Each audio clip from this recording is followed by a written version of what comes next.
Hey guys, it's Jay. Welcome back to the channel. Uh, I just got done hanging out with the great folks over at Geek DF Out, who are in the chat, by the way. Honestly, Kayla and Jimmy, all those great guys. They were, man. It was so much fun. I got to see with Shiny Plastic People and oh gosh, I can't remember his can't remember the name of his channel, but lots of great people who were there. I think Akela can give the shout outs to everybody in the chat. Again, had a huge wonderful. We were just talking about Ahsoka.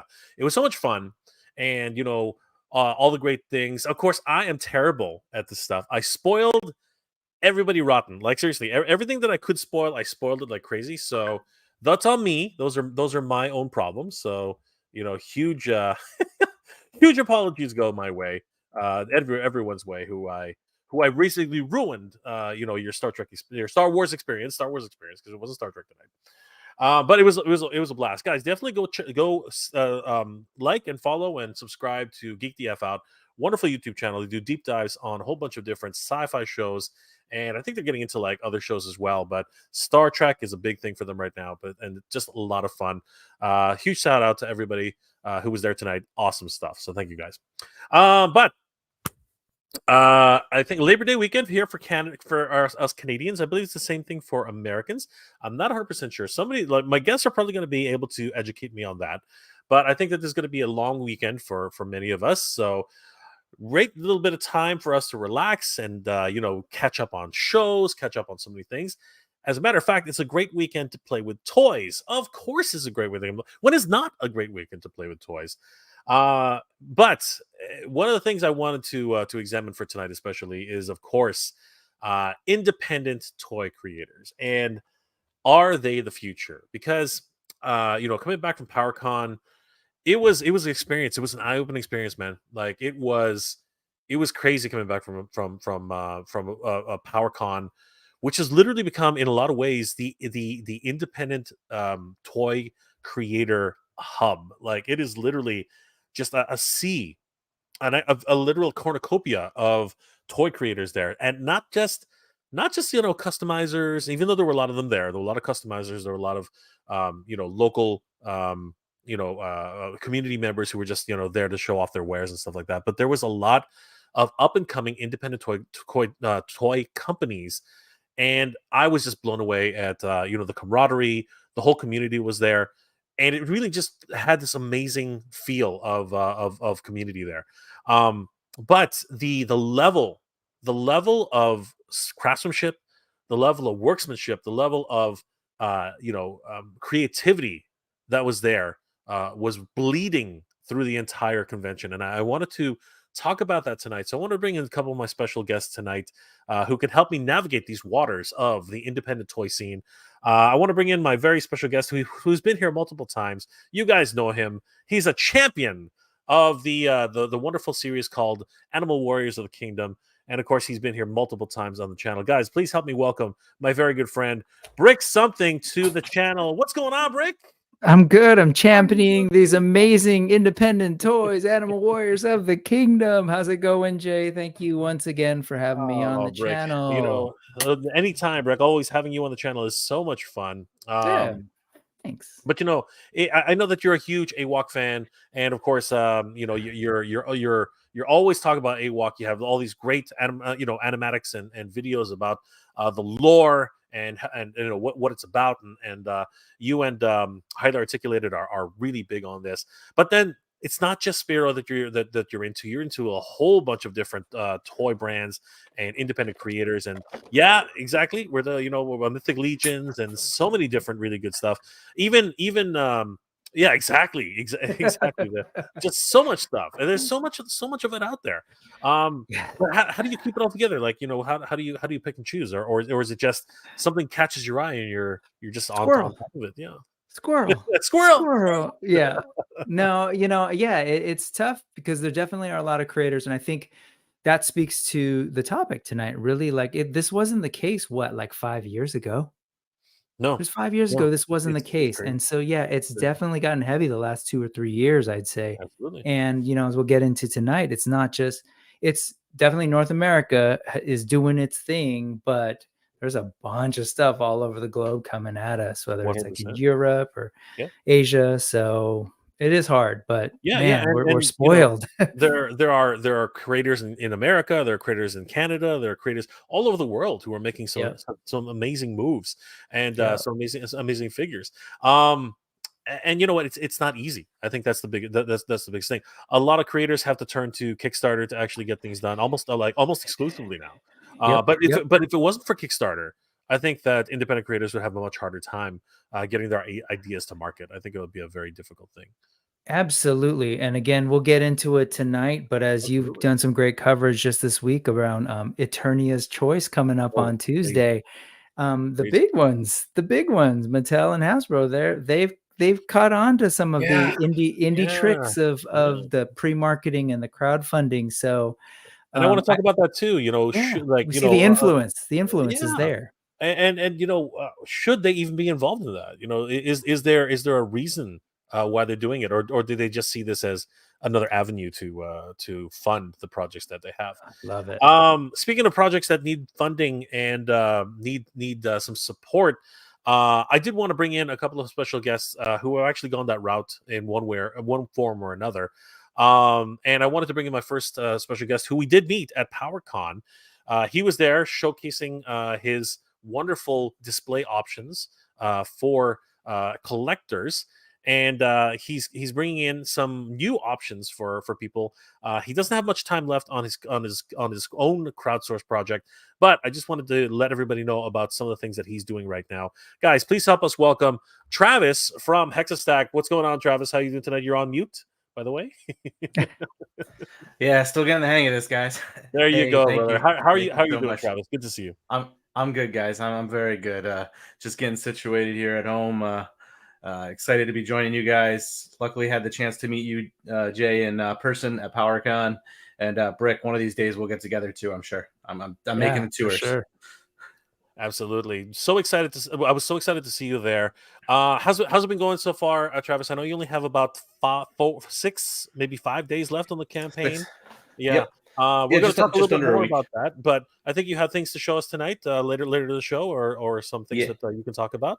So Yeah, absolutely. A ton of stuff coming. I'll show them off a little bit later. Kick over to another camera here where you can see a better view, higher quality. But having gone to PowerCon, having had the chance to meet with a number of professionals in the manufacturing industry, kind of heard things from the consumers and some recommendations to the product as itself to make sure that it is future proof with the long-term goal of being, not even long-term, the short-term goal of getting things to injection molding. So that's the direction right now. Everything's 3D resin printed, but the goal is to get that to the injection molding. And I've already found a partner that I'm very excited to work with. He's got experience in the industry, and he's going to help us make this come to fruition once we have the funding in place. So just some things that I had taken recommendations from to improve the overall product. So I'll be showing those off tonight. I think people will be excited. yeah, huge thanks to Silver K for throwing up that link. Yeah, guys, definitely check out the Kickstarter on kickstarter.com/project/hexastack/hexastack. What the heck is with that? That is one strange little URL they give you. It's Yeah. that is a funny one. So and you know what? Continuing the AWalk feel, we have another special guest here who is just rolling with all of the lore and all of the background story of the animal warriors of the kingdom. And we just found out that he is taking on a crazy role with Spero Toys, doing some crazy things. I wanted to bring in our good friend, highly articulated, into the scene. What's going on, Adam? How are you tonight? I'm well-ish. I'm well enough. A bit of a cold, but I will survive. I'll suffer through it. It's a pleasure to be on. I'm happy to chat toys whenever. Always great to see highly articulated in the house. I'm sorry to hear you're under the weather a bit. Are you on the mend? Like how is it going with that? No. Oh no. No, I picked up a cold from my 1-year-old yesterday. Oh my so goodness. I'm on the ascending end of the cold. I'm hoping that it kind of peaks tomorrow and then I can kind of come over the other side. But I'm thankful that I tend to not get hit as hard by the illnesses in my household as the kids and my wife. So I'm usually able to kind of navigate them pretty well. So. Well, you don't even sound sinusy. You sound pretty good actually from this end. I don't like last time I heard you, but I guess you're. I don't know if that's a compliment or if that means that my normal voice just sounds bad. I don't know because I can hear it, but maybe it's. I don't know. You sound pretty good to me, and I hope you're not sniffling or anything like that. It's no. I've been lucky. I've been lucky. Last night I was a little bit more sniffly, but I'll try to keep it in check. Okay. And of course, you are a huge fan of the independent toy scene yourself, Adam. Yeah. And lots of things we can talk about tonight. But since we got two people who are AWOC experts, I figured we might as well just bring in a whole. We might as well just make this a trifecta here, guys. Why don't we help welcome Jason from Spero Toys? Jason, what's going on, my friend? How you doing? How's it going, everybody? Man, I haven't talked to you in ages, Jason. I know, right? It's almost been like 6 hours. It's a new record. You guys are working very, very closely together now, and you know what? It's so great to see all these wonderful independent toys coming to fruition. Jason, let us give us a little bit of insight. How's it been? What's the journey been like for Spero, and you know what led to this whole idea of the toys for Animal Warriors of the Kingdom? Like how did that all come about? Yeah, I mean, I actually, the first thing I did was I made a comic book, and whenever I was doing the character design, I thought, well, maybe I should take a little bit of inspiration from the, like Moto, where the characters are just so toy centric, like they're just meant to be toys. So I really kind of took the approach of like, hey, these might be toys one day. And 11 years later, here we are, but yeah, we did the whole Kickstarter thing, and it's funny while you're in the actual Kickstarter and everything, and you're feeling all the excitement and the adrenaline and everything of talking about the potential of making everything, and then the Kickstarter ends, and then you realize, oh my goodness, now we have to do we have to bring this to fruition, in our case, we had been working on the project for about 6 months before we went live. So basically as soon as the Kickstarter ended, I think within a couple of hours, we were sending over files to the factory. And usually you send over, it's about like 95 to 90% finalized stuff. There's a lot of technical stuff like engineering and stuff that they'll take, kind of carry it over the goalpost. But yeah, I mean, like that Kickstarter just did so much better than we were expecting, and I was excited and relieved that we planned ahead, because towards the end of the Kickstarter, I was staying up till 3 a.m. to try to get stuff painted and photographed, and so that we could like actually show the unlocked figures or figures that were about to get unlocked. In some cases, we just had like 2D art for a couple of days before I could catch up. So that whole experience was a real pleasure. It was super exciting. I didn't realize how tired I was and how much energy had kind of zapped out of me until, probably the last day. I was just beat. It felt like it took about 2 weeks to really recover from it. But, after the Kickstarter ended, we really started the journey of bringing all these toys to life. And, I'm sure you guys can imagine, but we've been just so busy. Once the product, reached the warehouse and we're able to start fulfilling items and sending stuff out, it's just been absolutely wild. Like, there's no such thing as a weekend for us right now. We're just shipping. And there's just a huge demand for it. And so I haven't had a ton of time to like really kind of take in and look at the stuff recently. But I have all the figures and everything, and I picked up Pale the other day, and I kind of looked at it and was like, "Holy crap, we did that! This is so freaking cool!" So yeah, I mean, it's just been absolutely amazing, very surreal and very humbling, and exciting and relieving to like have such a great reception for our flagship product. And we're working on some really cool stuff we can't talk about yet, but hopefully, hopefully even in the new year we'll be able to kind of talk about some of the stuff we've been cooking up. That's amazing. So glad to hear that everything's going well with you and Spero Toys. There's been a lot of like it hasn't been but it hasn't been a simple road though. I mean, like there have been a lot of pitfalls and things like that along the way, I would imagine. Yeah. I think there's like a funny. I think it was like a little cartoon illustration from the '90s where everyone like thinks that the road to success is just this like straight hill where you're climbing, but it's like pitfalls and all kind of obstacles and craziness. And I had mentioned that we had sent our tooling and stuff, and everything was pretty much ready, but we had interesting delays where like the butterfly joints, we had to have like a specialist come in and like really tweak the tooling because it was either too loose or too tight. And that was for wave 1. And then for wave 2 for Thane, every sample that I got, for some reason the hammers were all snapping. So like everything was essentially done. They were about to ship stuff out. And we caught that. And so that basically cost us about 2 to 3 weeks. But on the factory end, but that translates to like a month or something as far as like actually getting it to arrive to us. So there's like a month delay when everything was said and done. But I mean, for the most part, I felt like with as ambitious a production that we did, I felt like we had a really good run. All the little hiccups that we had were very minor considering what we were like asking the factory to do.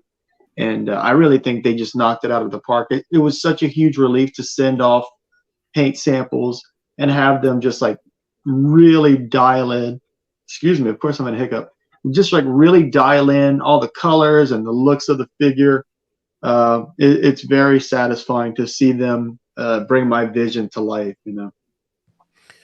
Absolutely. And we also have Travis who has gone through a similar road. I mean, you're he's in the trenches. Travis, how's it going with your project right now? I mean, you got a bunch of things that you're working on presently, aren't you? Yeah, it's good. There's a lot, right?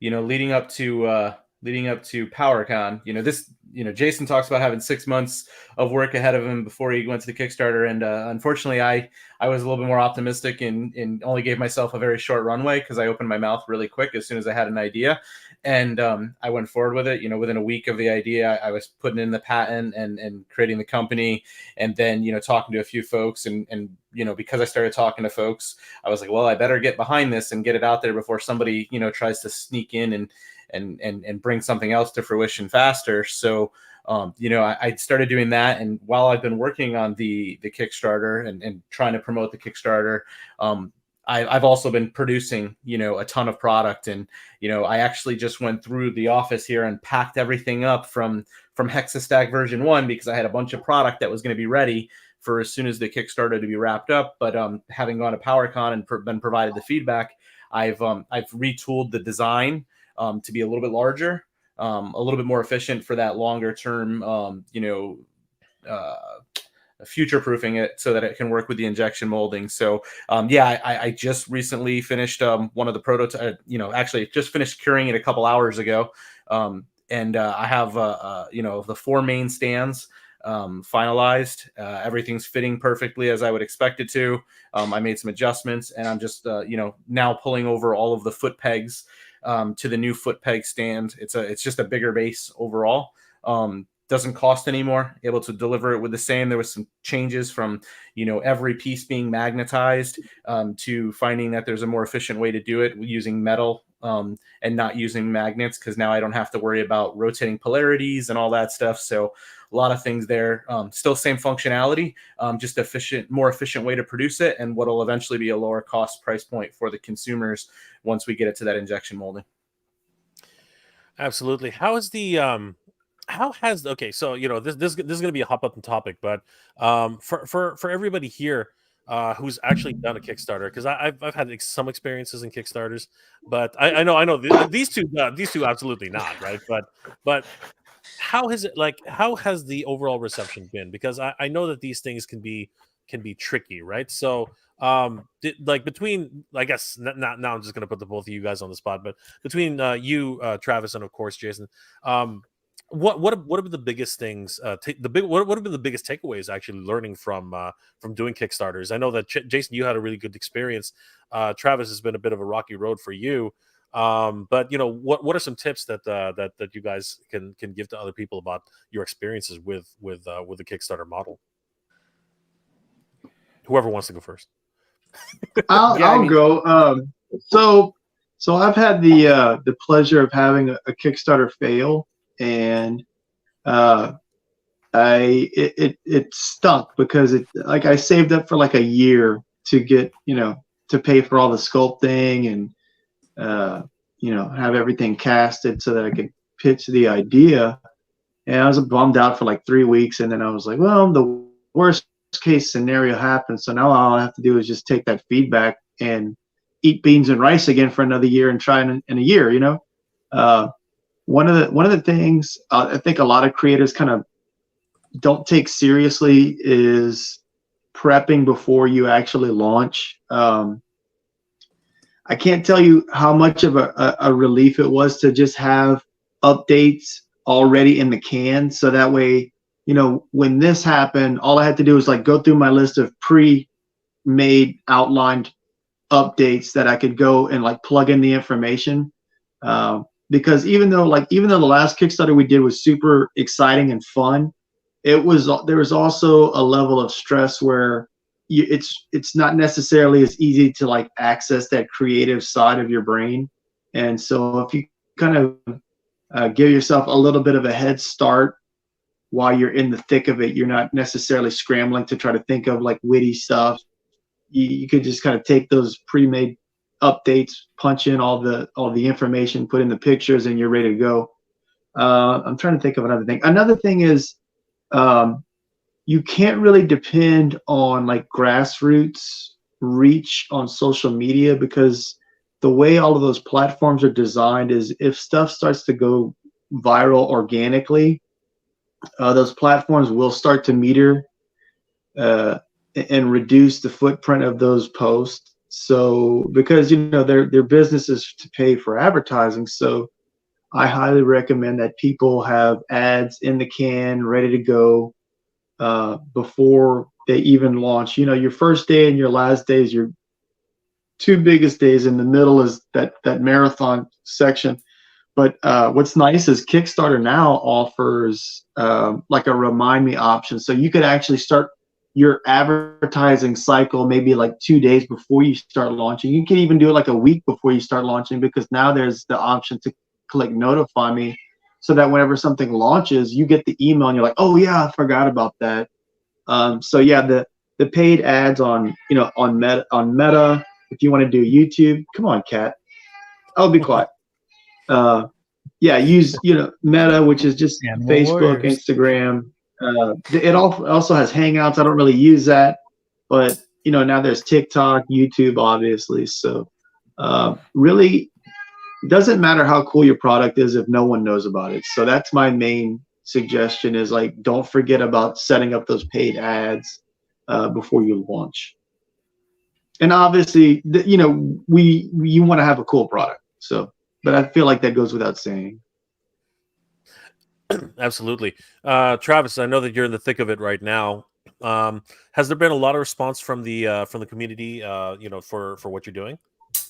Yeah, absolutely. And I think Jason hit it on the head pretty well. He said everything I've done wrong and called me out on it without saying it. No, Jason's right. Those are all ton of things. Having never done a Kickstarter before, and I've supported a bunch of them in the past. Those folks, definitely, they think out. They use a longer runway. They had things prepared. I've been the only person, outside of, some of the things that you, Jay, have done for me, and, Realm of Toys, doing some of the photography work. I had things lined up that fell through. for a video, to do more of a commercial approach, which I'm still going to work on and whatnot after the Kickstarter ends, but unfortunately wasn't able to deliver on it. So, definitely getting ahead of the curve and having things prepared would tremendously help. That's one thing that I recognize that I may have failed to do. And, as much as I want to see this succeed, I think also, the community has been very supportive. None of you guys knew me before this, right? We're all on this show. I've been on a number of folks on this, channels, shows before. Adam, I've been with you. Jason, I met you. You've supported me, been tremendously helpful in sharing things. Jay, you've recorded videos. So, the community as a whole across the board, Hella Dope Toys, a ton of the other folks across, all the different connections I've made has been tremendously helpful with promoting things. The feedback has been very good. What I will say as kind of a, final, kind of not a final, but a takeaway is when running a Kickstarter, one of the things that, at least for me, that's like kicked me in the gut is, you see the numbers climbing and then somebody like cancels their pledge. And it's like, crap, what did I do? Like, where did I go wrong? And then like, you're trying to figure that out. I don't know, Jason, if you had much of that as you were working through yours, but that's something that I was like, oh man, that burns every time you see somebody. I will reply to that if you give me a second. So, yeah. All the Kickstarters before the last one we did, I had all the notifications on. It was like, you got a comment, you got a backer, they reduced, they canceled, they backed again. Like all that stuff I found to be like very stressful. And I almost considered like pledges very much the way when you see like a contestant on a game show where they're, like the deal or no deal, where it's like Schrodinger's money, where it's like, it's not real and it's not fake, but it's not yours yet. So like, don't get too like emotionally attached to it. And that's way easier said than done. So I just turned off all those notifications and just like focused on, conveying how exciting and engaging the product was. And that way, because it was hard not to take that stuff personally, it's just like, man, what the heck, and it really isn't personal, but it's very hard not to take it hard. And I totally get where you're coming from. But yeah, I just recommend and to be fair, I was spoiled because like we had people that were helping out and answering questions, during that Kickstarter, but I just basically turned everything off so that I could focus on making the stuff and conveying my excitement about it.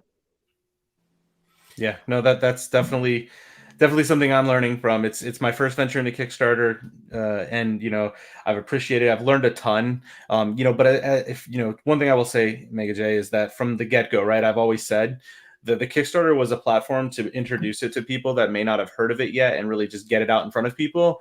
I hadn't even really committed to injection molding, a company to work with prior to 2 weeks ago, maybe, and now that, I've discussed with, the individual and the company on everything, we've discussed pricing, we're in constant communication, and I'm working with them. But, for me, it was always, using the Kickstarter as basically almost like a pre-sale model to just get it out to folks, get enough backing, hopefully raise enough funding to then roll that into the injection molding, within the end of the year, early next year, while delivering all of the rewards through the injection molding and using the injection molding. Through the 3D resin printing, and making sure that the product that I deliver through the 3D printing will work with the injection molding in the future consistently. So while I've the number isn't where I want it to be today, obviously I will love a huge run over the next 4 or 5 days to get it there. If it doesn't, I have a list of contacts that I've made through that Kickstarter. I will reach out to all of them. I will still honor the pricing that I presented to those that were offering to back it through the Kickstarter, and then sell them through the retail site that I'm building. That'll be ready to launch immediately after the Kickstarter ends. And deliver on those. And my plan is to take all of the proceeds from those sales and roll those again right into the the funding for the injection molding. The Kickstarter was just a platform to try to help get it there faster. It may take a little bit longer to get it there, but that was always my goal. It's not if, it's when, and that's really what it comes down to. And I respect that. But I think there's a lot of takeaways from this. I mean, Jason himself said that he had an unsuccessful Kickstarter. If I'm correct, right, Jason? You said that your first kick at the That's can didn't correct. exactly Yeah. pan out. Yeah. So it might be a chance to take a look at this and learn from the mistakes. I mean, you convinced some idiot to make a video in his hotel room, right? So I mean, like you have support from people in the in the community, right? So I mean, one of the coolest idiots I know, to be honest. Just between you and I. I don't And know. there are plenty other idiots who want to help. So He seems like a moron. you He know. seems like a moron to me. I don't know. I think it's a great product, and I think that I think that this type of product falls under the same kind of mindset where people will spend a whole bunch on their collectibles and then not spend the proper amount on quality, like display. Like the old I spent like $80 on like a shelving that like collapses and all my cool stuff gets destroyed. It's like you should spend your funds and get something that displays really well, lets you store your items, and then obviously you want your shelving and everything to be nice and solid and sturdy, so you don't have to worry about your collectibles falling over. I mean, obviously not. We just gotta get Hexastack in your boxes. That's what it comes down to, Jason. We just gotta get a stand inside. That's the it. Yeah, man. There you go. Yeah. Again, like this isn't as you said though, Travis. Like no matter what happens, you're committed to this, and I think that really speaks to what we're talking about tonight. The independent spirit. I think that is a real big thing. Adam, for example, you're collecting a whole bunch of different lines. You're supporting a multitude of different companies out there. What has been your big driving factor for even finding out about, for example, Spero Toys? Like how did you come across that? I mean, I came across Spero Toys the same way. Well, maybe not. Now that I think of it, because Brick and I talk about this all the time. How like we see this stuff because we're looking for it, but a lot of people just kind of aren't looking for it, right? I guess my collecting got to a point with all the IPs that I knew as a kid where I kind of had all the stuff. I'd replaced the vintage stuff that I wanted, and I could either go with sort of new versions of some of that stuff or look elsewhere. And what I found is with the independent stuff, with the new IPs, with the vintage stuff, we're trying to replicate the feeling that we had as a kid, but it's only replicating our feeling about that specific figure or character. With the indie stuff, I find that I'm going through like the whole process again, of discovering the IP, discovering the lore, like learning about this stuff, like when don't get me wrong. I did a live unboxing of a G.I. Joe classified figure today, and it was great. Like the figure's awesome. But then it's sort of like, but it's a figure that I already know, like I don't dig any deeper with that character. Whereas when, Jason comes up with a new character, I want to see it in the comic book. I want to know more about it. Like, what's his vibe? Like, what's this character's attitude? Like, how does he fit with the other characters? Because I don't know it. And it's sort of like, for me, that's way more of a draw than, buying a new version of an old figure. I still love the old stuff. And there's still room in my collection for some of that stuff. And there's still room, in my heart for those IPs. One thing I learned, after having more than one child, is that your heart can have more love for things. It's not a finite amount of love. So it's always funny to me when people are kind of like, well, I'm good. I already collect, this IP. So I don't need another IP. And I'm sort of like, open your heart to a new IP. Give it a chance. I think that's such a great point that you make. Right. Yeah. Adopt a new IP. It's funny. They need your love. They need a home. For only $34. And you shouldn't deny yourself that joy, you know. I mean, like a lot of, you know, Yes. what I'm doing is like my goal is that, you know, I always say that like if I can get people to come home and just for 15 minutes, like check these out and have fun and just kind of forget about their problems for the day for 15 minutes, I'll feel like I have achieved my goal. Look, I got that guy too. That's a cool guy. But you know what Adam and Brick, whenever they go through the comics, it's super flattering, obviously, but it's also very exciting and a relief that like you guys like pick up on all like there's some stuff that I don't just like smack the readers over the head with, and I want them to kind of like do a little bit of work and figure out. And you guys have picked up on all of it. And I'm like, oh my God, Hugh, that's such a relief because I was worried that some stuff was a little too subtle, you know?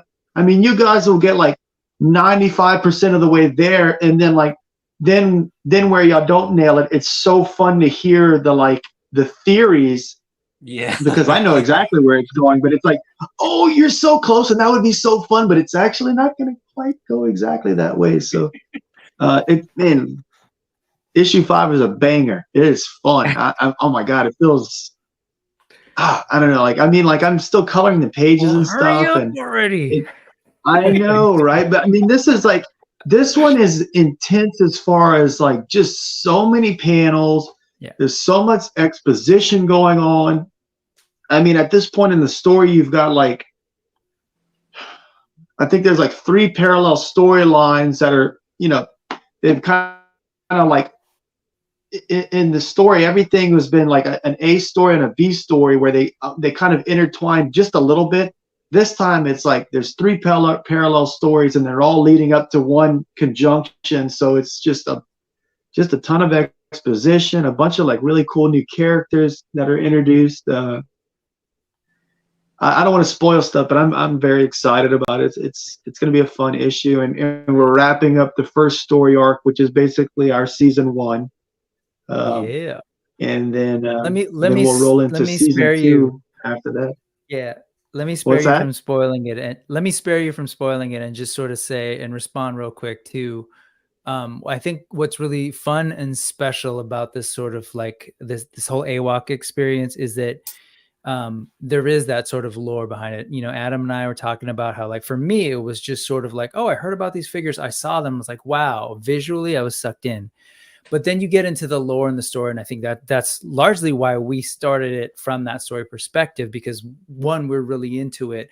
But 2, that was the aspect that 2 things. 1, we knew people didn't really know about, but also like, that's the thing that's the thing we hang on to when we're like, oh, I love Motu. It's because, oh, Right. I watched the show. Or I really love the mini comics. Right, Or I love exactly. G.I. Joe because I love the Sunbow stuff. Or I love the Marvel comics. Right. It's that sort of story and that engagement in that world. And so that's that first thing I'll say. The second thing is just to kind of chime in on the question Mega J was asking Adam.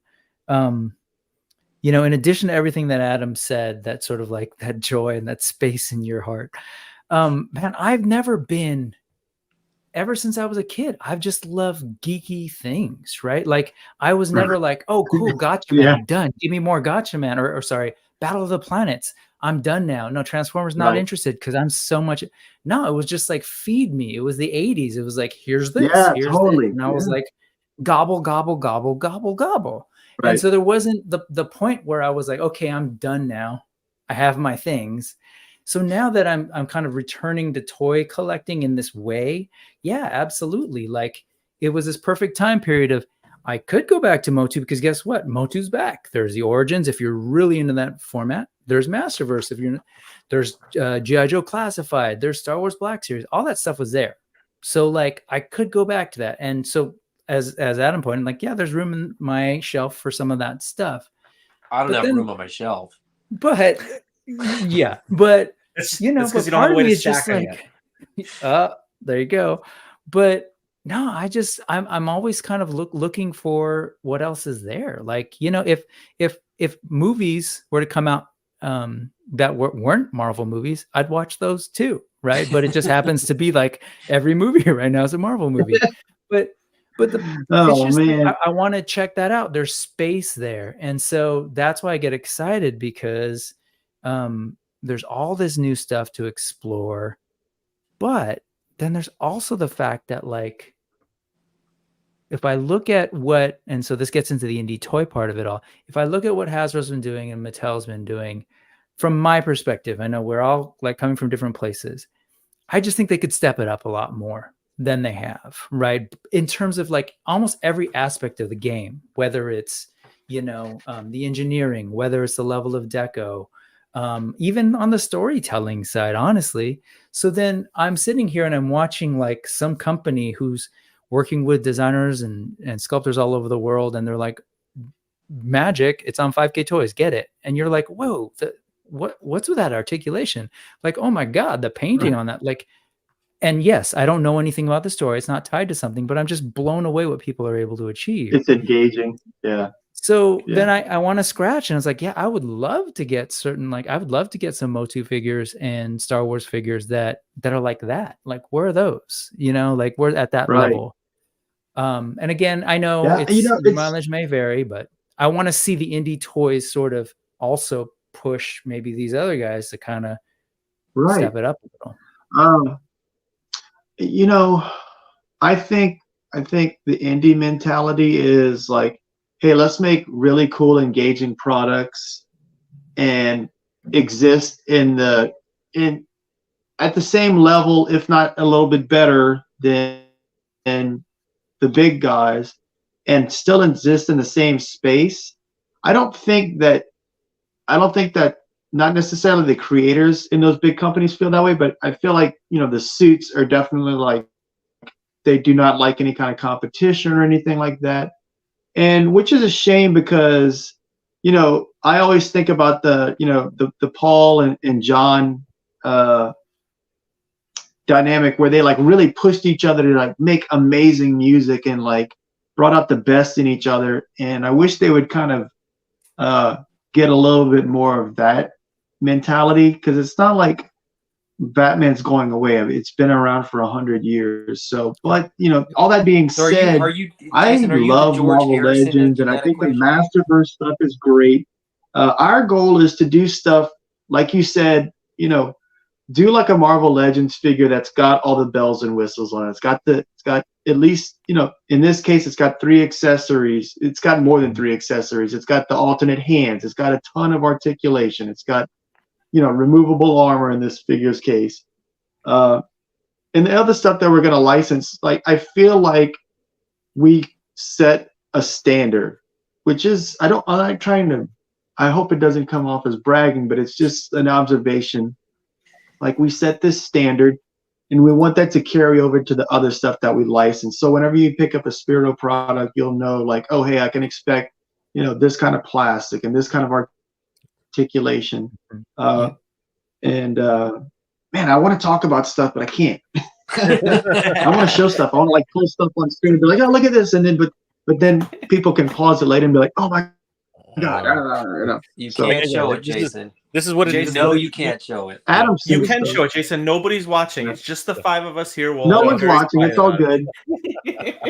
But it's the problem when you become, you know, as you said, like when you start to become successful, things tend, and then you have to say, oh, I got to keep this in the corner and stuff like that. So I know. It is. I know. It's like, I want to talk about it and show stuff, and you know. Yeah. But yeah, we'll have some cool stuff. We'll show one really thing. Well, there's one thing we're really excited about that we will unveil at Legions Con in November. So that's the next thing that we'll be showing stuff off at. Yeah, it's not a ton of stuff. It's just one cool thing, you know. So that is so cool. Another company who's actually going through their own sort of independent, I guess, their whole sort of independent thing. Ramen Toys actually here, and actually this is for Travis. Those Hexastacks will look so much better with the actual injected molding pieces versus the 3D prints, which is something you mentioned, Travis. And he would know. He would know because he is the one that I'm partnering with for Hexastack. So that's who I am. Oh, you just spilling the beans, man. We have it right here. I got approval. So okay, all right. He also says that the size of the hexagon, unless I'm mistaken, can also be a Mark II version, being bigger and accommodating bigger picture subjects. So I'm sure you guys are going to be working together and that's so exciting now that we know that he's involved. And something else that's coming. Oh my God! I want to give a huge thank you to Ramen Toy for the $250 Hong Kong $250 Hong Kong dollars super chat. And this is interesting, Jason. I'm going to do a shameless plug here. Since we have the man at the helm of Spero, can I get your permission to make the environments for your figures? Since this was a request by your fans, if so, we should get in touch and get your design. I don't know where that came from. So actually, I do know let's if talk about it. I can offer. Can I give you some context? I think that was your stream. Was it not your stream? He was on a live stream am I getting recently. Here? What the hell's going on? Like, he was on a live stream recently. It might not have been with you, Mega J. I forget. I'm sorry. But you know, Ace is everywhere. But he was on a live stream. Brick, it was when you and I were on Toy Connection. Toy Connection. Who's that? We did talk at Toy Connections, but just Small little this channel. week, You might have heard of it. But just this week, he was on another stream, and in the chat, they were talking about he was working on he was working on a sewer dio, and was talking about some of the challenges around that. And I brought up in the chat, like, hey, would you ever consider making play sets for, like, you know, some of the newer companies and the smaller companies who, like, really at this point they're just putting out figures and they're not yet at the point where they can, like, it might have been me. It might have been that's what I thought. It might have been who might not yet want to sort of shift and go into play sets. I think you and I were in a multi-stream at the same time too. I think that was a bit of a maybe, and I think I brought it up there for a reason intentionally, because this is how my brain was working, and it also was in a different stream. But the point is, so I just threw it out there. It's like, hey, you know, I know you're sometimes struggling with, like, making certain things that, you know, these other companies are like cease and desist or whatever. What about some of these smaller companies? And he'd responded with, you know what, like, I was at PowerCon, and some of these smaller companies they put these things on display in these sort of play sets and dios. So clearly, like, they have the capacity to do that. So I just assume, like, you know, they're going to do it. And I think he was referring to Nick's work, who's in the chat right now.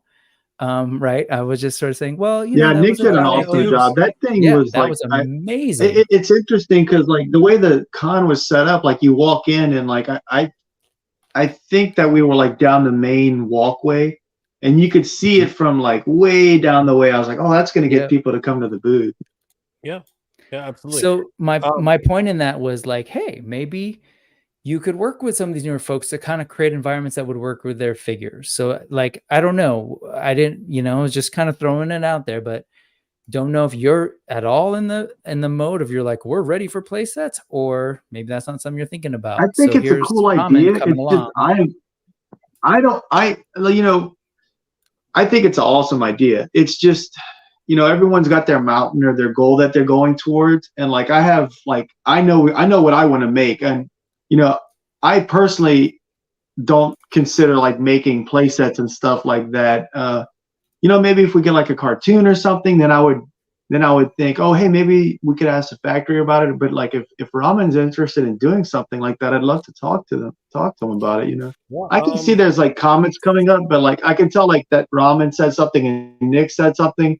But I can't read that far away. Like, I can just tell that they're commenting. So I'm not actually able to read their comments in real time. So real quick, Jason, that's exactly what I was trying to hoping this conversation could start. Because what I'm hearing from you is, like, we're working on figures. Like, you're pretty busy working on figures, and that sounds cool, but it's not something we want to do. And here's Ramen trying to do stuff, including playsets. Right? So, like, yeah.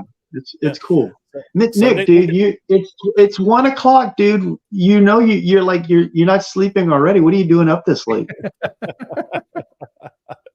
Nick is basically saying, show your toys. And what's he saying? I can't read it. What's it say? Yeah. So Nick is saying, show your toys. And he's also saying the AWOC movie is coming to Netflix in February 2026. Yes. That would be amazing. I would be so excited. I would be excited if they just optioned it, because I'd be like, y'all make it or don't make it. I got the money. It's cool. Hey, you know we'll just make more toys with it. Invincible came out of nowhere. Like seriously, like I never thought they'd do Invincible. Like I was shocked when they did Invincible. Dude, it's so good. And I didn't know anything about the comic book. So like whenever I saw the first episode and like the little ending, I was just like, what the hell is going on here? This is crazy. And I was hooked after that. Yeah. Nick also says Ewok Village has a prototype, and literally directly after that, Ramen says great job on the prototype. So yeah, guys, Ramen also says we don't want to give the wrong impression that we just go ahead to make dioramas for Spero Toys for their fans and designs. So yeah, there's a discussion to be had here. Don't want to take over the stream on this one, but Jason, looks like you got a small reach out here. I think it's going to be set up a meeting. It's going to be excellent. And what the heck is going on? Whoa, what the heck? Oh no, what's going on here? belt. Whoa, who's Oh boy, that? what's going Who on? is that? How you doing? Looks like the Hitman has joined the stream. Everybody, The best there is, the best there was, the best there ever will be. Just hijacked this amazing AWOC and Hexet stack conversation. How y'all doing tonight? what's going on? I'm shocked you're still awake, Ken. How's it going? To be clear, it's Indie Toys, not the independent wrestling circuit. But Oh, okay. I got the wrong indie. So indie with an IE, not indie with a Y. Okay, I got it. I may have messaged the chat earlier and said that I had a little bit to drink, and then I may have been laying in bed snoring. My kid may have kicked me and said, "Stop snoring. I can't get to sleep in the other room." And I went, "Oh my God, Mega J's on!" And I looked at the cast on camera. I was like, "Look at all these amazing faces on here." And then all of a sudden, Andrew Davis requested me to come on, and I'm like, I don't know, Andrew, I'm laying down, and next thing you know, 3 seconds later, Mega J sends a StreamYard link, and I'm like, I'm not gonna say no to these people. You know what I mean? I look at it on the camera. I don't say no to these folks. Not this all-star cast. No. Oh my gosh, just crazy. I gotta say, Ken, the fact that you showed up with the Bret Hart look and stuff, I feel like there's something going on here, and I'm gonna start popping to every one of your streams. But I'm gonna wear those chaps and the HBK stuff, and it's gonna get interesting between you and I, Ken. But anyway, sorry. I have so much to say to that, but like it would just completely derail the stream all the way this way. So no, don't be sorry at all, because I'm the one who started the whole thing. Oh, I love it. So what were we talking about? Kali's pretty cool, right? He's pretty cool, right? He is pretty cool. All right, cool. Oh Right, yeah, that's pretty cool, right? Something like that, right? I have him back there. He's hiding back there. Yeah, there we go. Really quickly, I wanted to give a huge thanks to Drew Chase for the $2 super chat. Hey, Jason. Hey, Jay. What's going on, Drew? How are you doing tonight, brother? What's up, Drew? Dude, it's even later. It's like 2 o'clock in the morning for you. Yeah, it's 2 o'clock in the morning for me too. So, I did want to actually, you know what, since Ken it is the here, weekend though. So. I know. Luckily, we all get a little bit of a break, and again, it's a long weekend for some of us. So actually, is it Labor Day weekend for you guys, or is it a different holiday completely? It is, and that is a great segue. By the way, we are going to be having a 1-day sale on the website for Labor Day only. So, oh, did you see Adam? They just cut off. I'm sorry, Adam. It's a 1-day only. Don't get mad. I'm sorry. I mean, what better way to celebrate Labor Day than to provide more work for labor? What's wrong, Adam? Boy, you look so uncomfortable. You look so. I'll set up the out of office email right now. Yes, I think that's a good idea. Oh my gosh! All right, Adam, don't worry. We don't want to beat you up too much. Actually, since we have Ken in the stream, Ken, you're working on your own. You're actually helping out on your own independent toy scene. Yes, absolutely. And sorry if it looked like I was not paying attention a second ago. I was actually sharing this link and tagging everyone. And when I typed @Brick, I had to type Brick SOMETH before his channel came up. I don't know why YouTube wouldn't let me tag him properly. So anyway, sorry. Your question, Mega J. It's because you're not subscribed to me. It's fine. Can YouTube channels block other YouTube channels? Is that what happened there? I think they can. No, I'm just kidding. I don't think they can. Okay, rectify. Oh my God, what a bad friend. For crying out loud. Ken, why don't you give us a little insight as to what you've been working on for the past year and a half? Oh, okay, yeah, sure. Didn't mean to come in and like hijack things, but yeah, Delta 17. We've got that's too late for that, Ken. Okay, it's too late for that. The whole Bret Hart thing already screwed it all over. But yeah, we do have the O-ring 3 3/4 inch military toy line right now called Delta 17. These are the final engineering pilot samples, which are the final factory test shots on the card.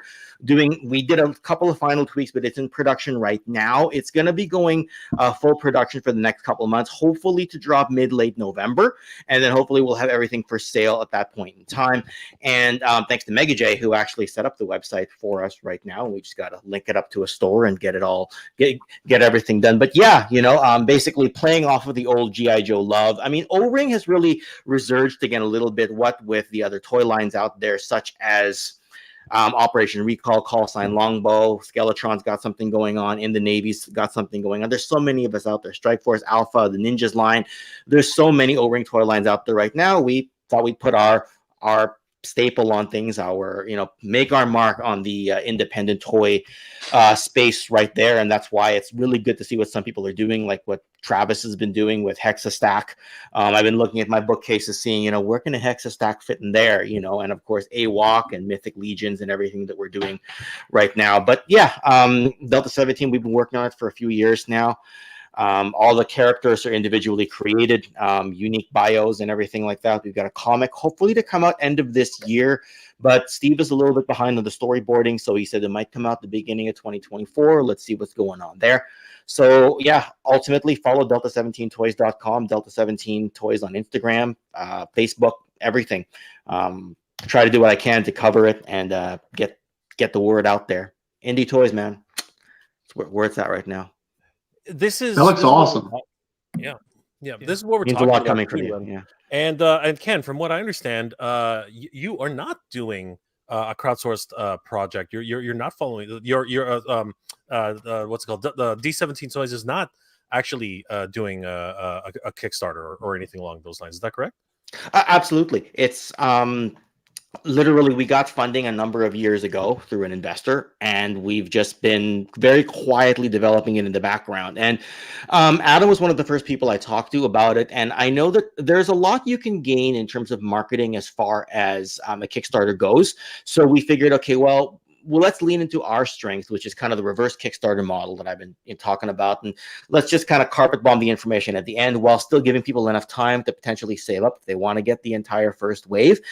Just because we weren't going to get that benefit of having the sort of built-in marketing that you would get through a Kickstarter. So we did a soft launch, and then at Joe Fest, we just showed up. And then people took photos. They started posting things on message boards and saying, who are these guys? And why have they sort of just kicked the doors down and said, hey, we're going to put our stamp on the market as well. And yeah, we just kind of just threw ourselves in there and said, hey, we've been at this for a few years. We're ready to go. And yeah, we're going to drop before the end of the year because we're literally tooling was already like 90% done by the time we got to Joe Fest, and we did a few final tweaks and we were just adjusting pressures. Because, the plastic has to go into the injection molding. Jason knows this at a certain pressure, right? We were just adjusting things like that.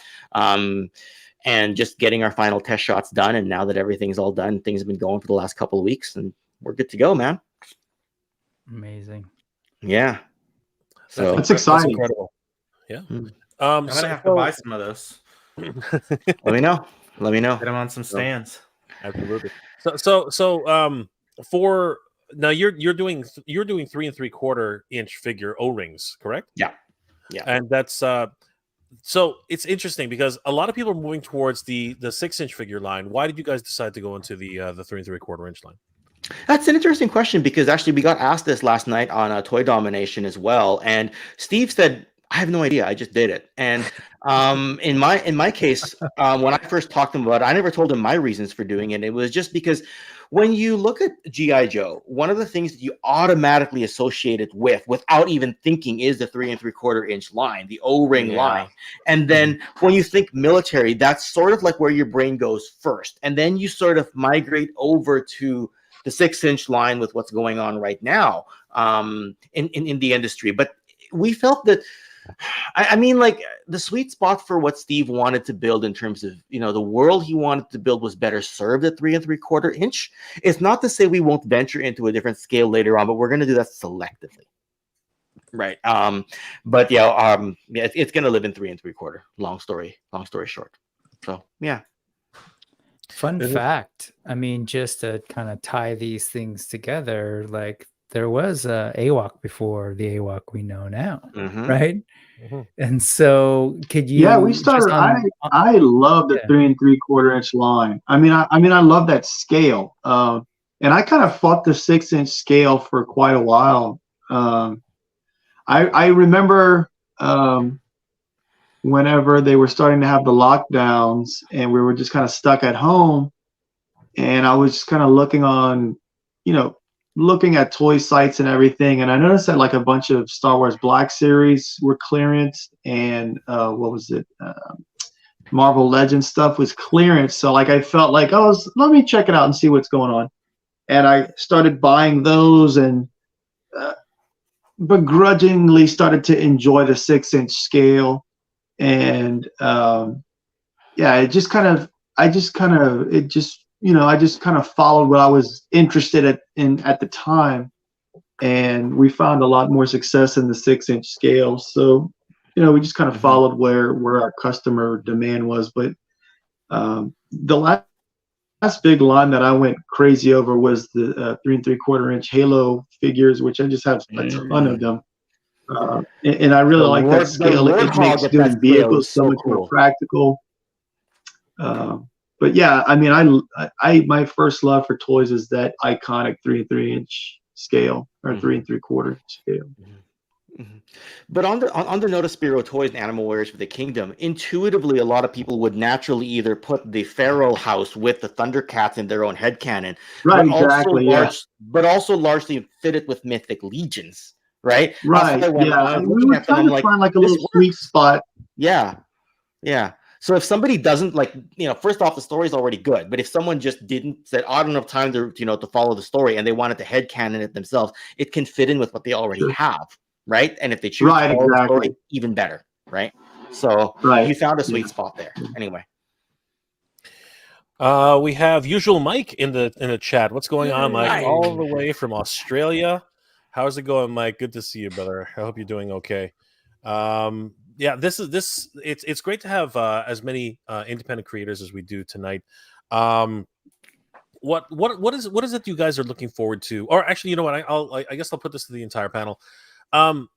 Let's just look at this, because of what we experienced, some of us here at PowerCon. Like, there's just a thriving independent community that's happening right now. I mean, I couldn't if you just look at the PowerCon page, just looking at all the companies that were there, it's just absolutely crazy. You know, D17, Monkey Fiction, a Fwoosh. The Fwoosh is actually getting into and like they've been into a little while with their skeletons, but now they actually have an official license that they're getting into. Yeah, those Ninja Scroll figures look awesome. It's crazy, and you know what? That's what's really blowing my mind. The fact that they're actually getting into licensing. Ramen Toy has been trying to get into licensing multiple times. They had what they thought was a license with Silverhawks. That sort of something happened there, and now they're pursuing multiple licenses with different companies. Do you guys, let's put this out here. What is everyone's opinion on the independent scene? Is there enough room for all of these? I think that's the big question. Is there enough room for all of these independent groups? Adam, what's your take on the number of independents that are currently inhabiting the market right now?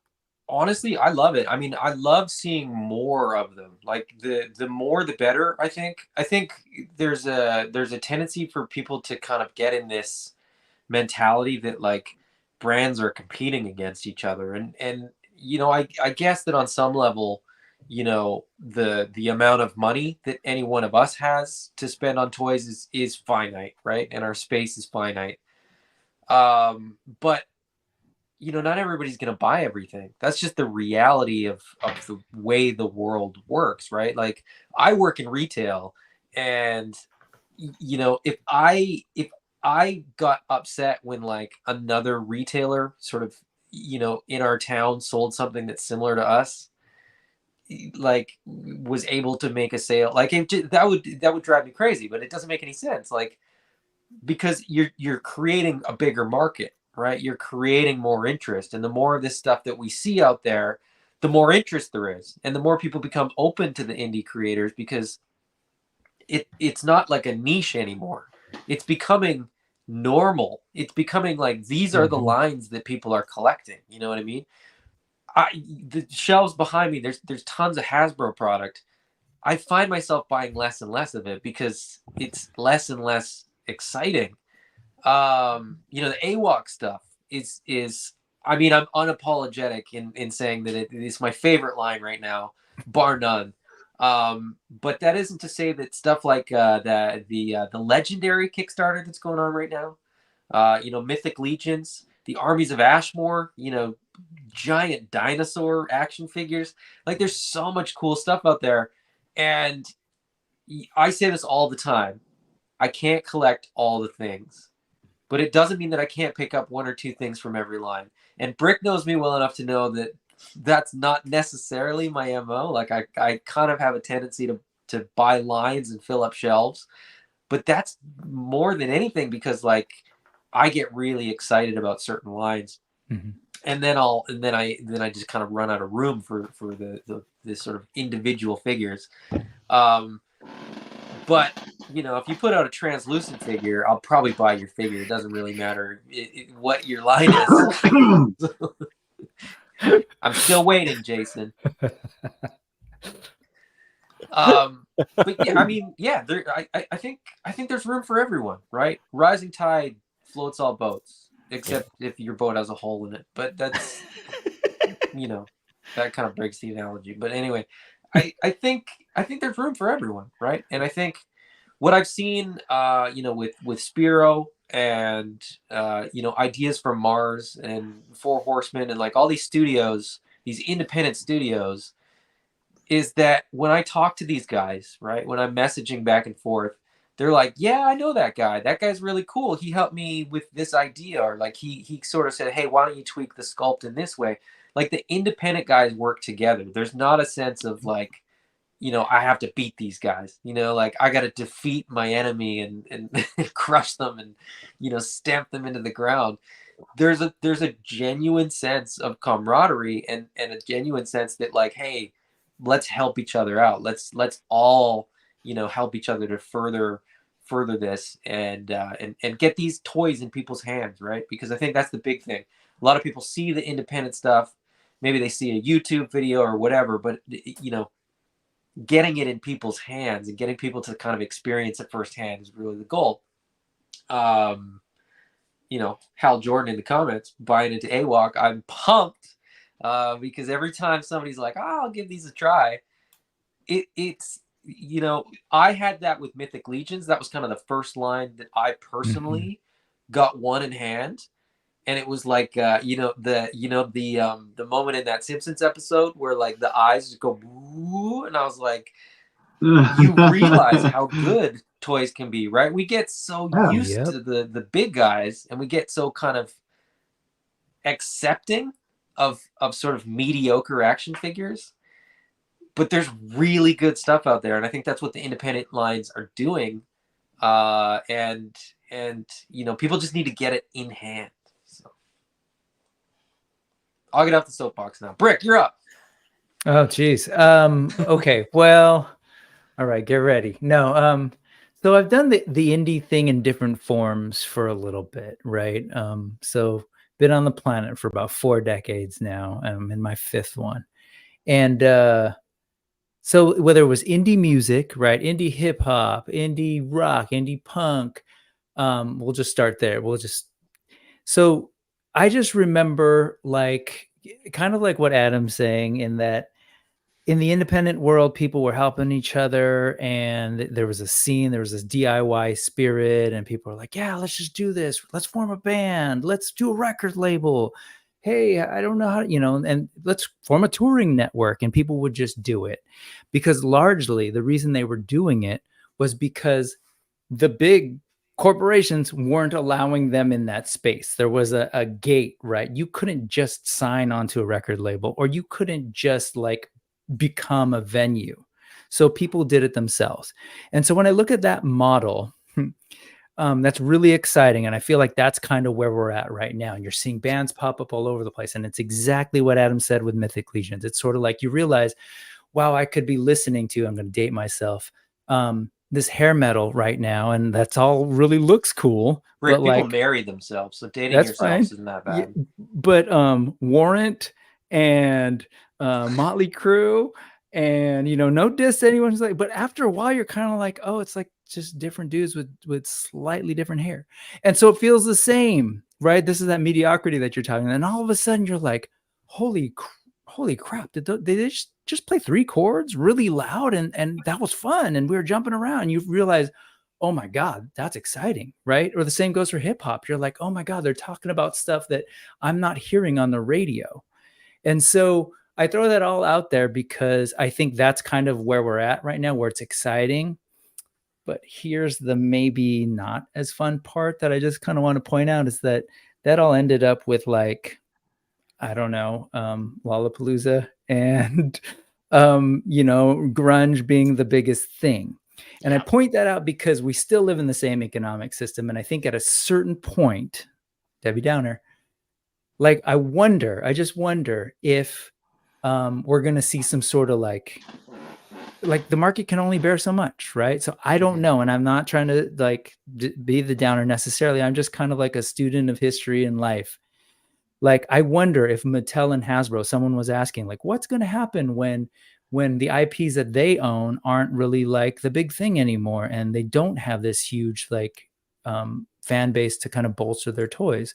Hopefully there'll be like people coalescing around AWOC, coalescing around Mythic Legions, coalescing around, Armies of Ashmore, what have you, Legendary. So like maybe, and then we'll move on. But then I can't imagine Hasbro and Mattel are going to go like, okay, I guess we're done. Like, what do they do? What did the major labels do? They said, oh, Sub Pop, why don't you just kind of join us?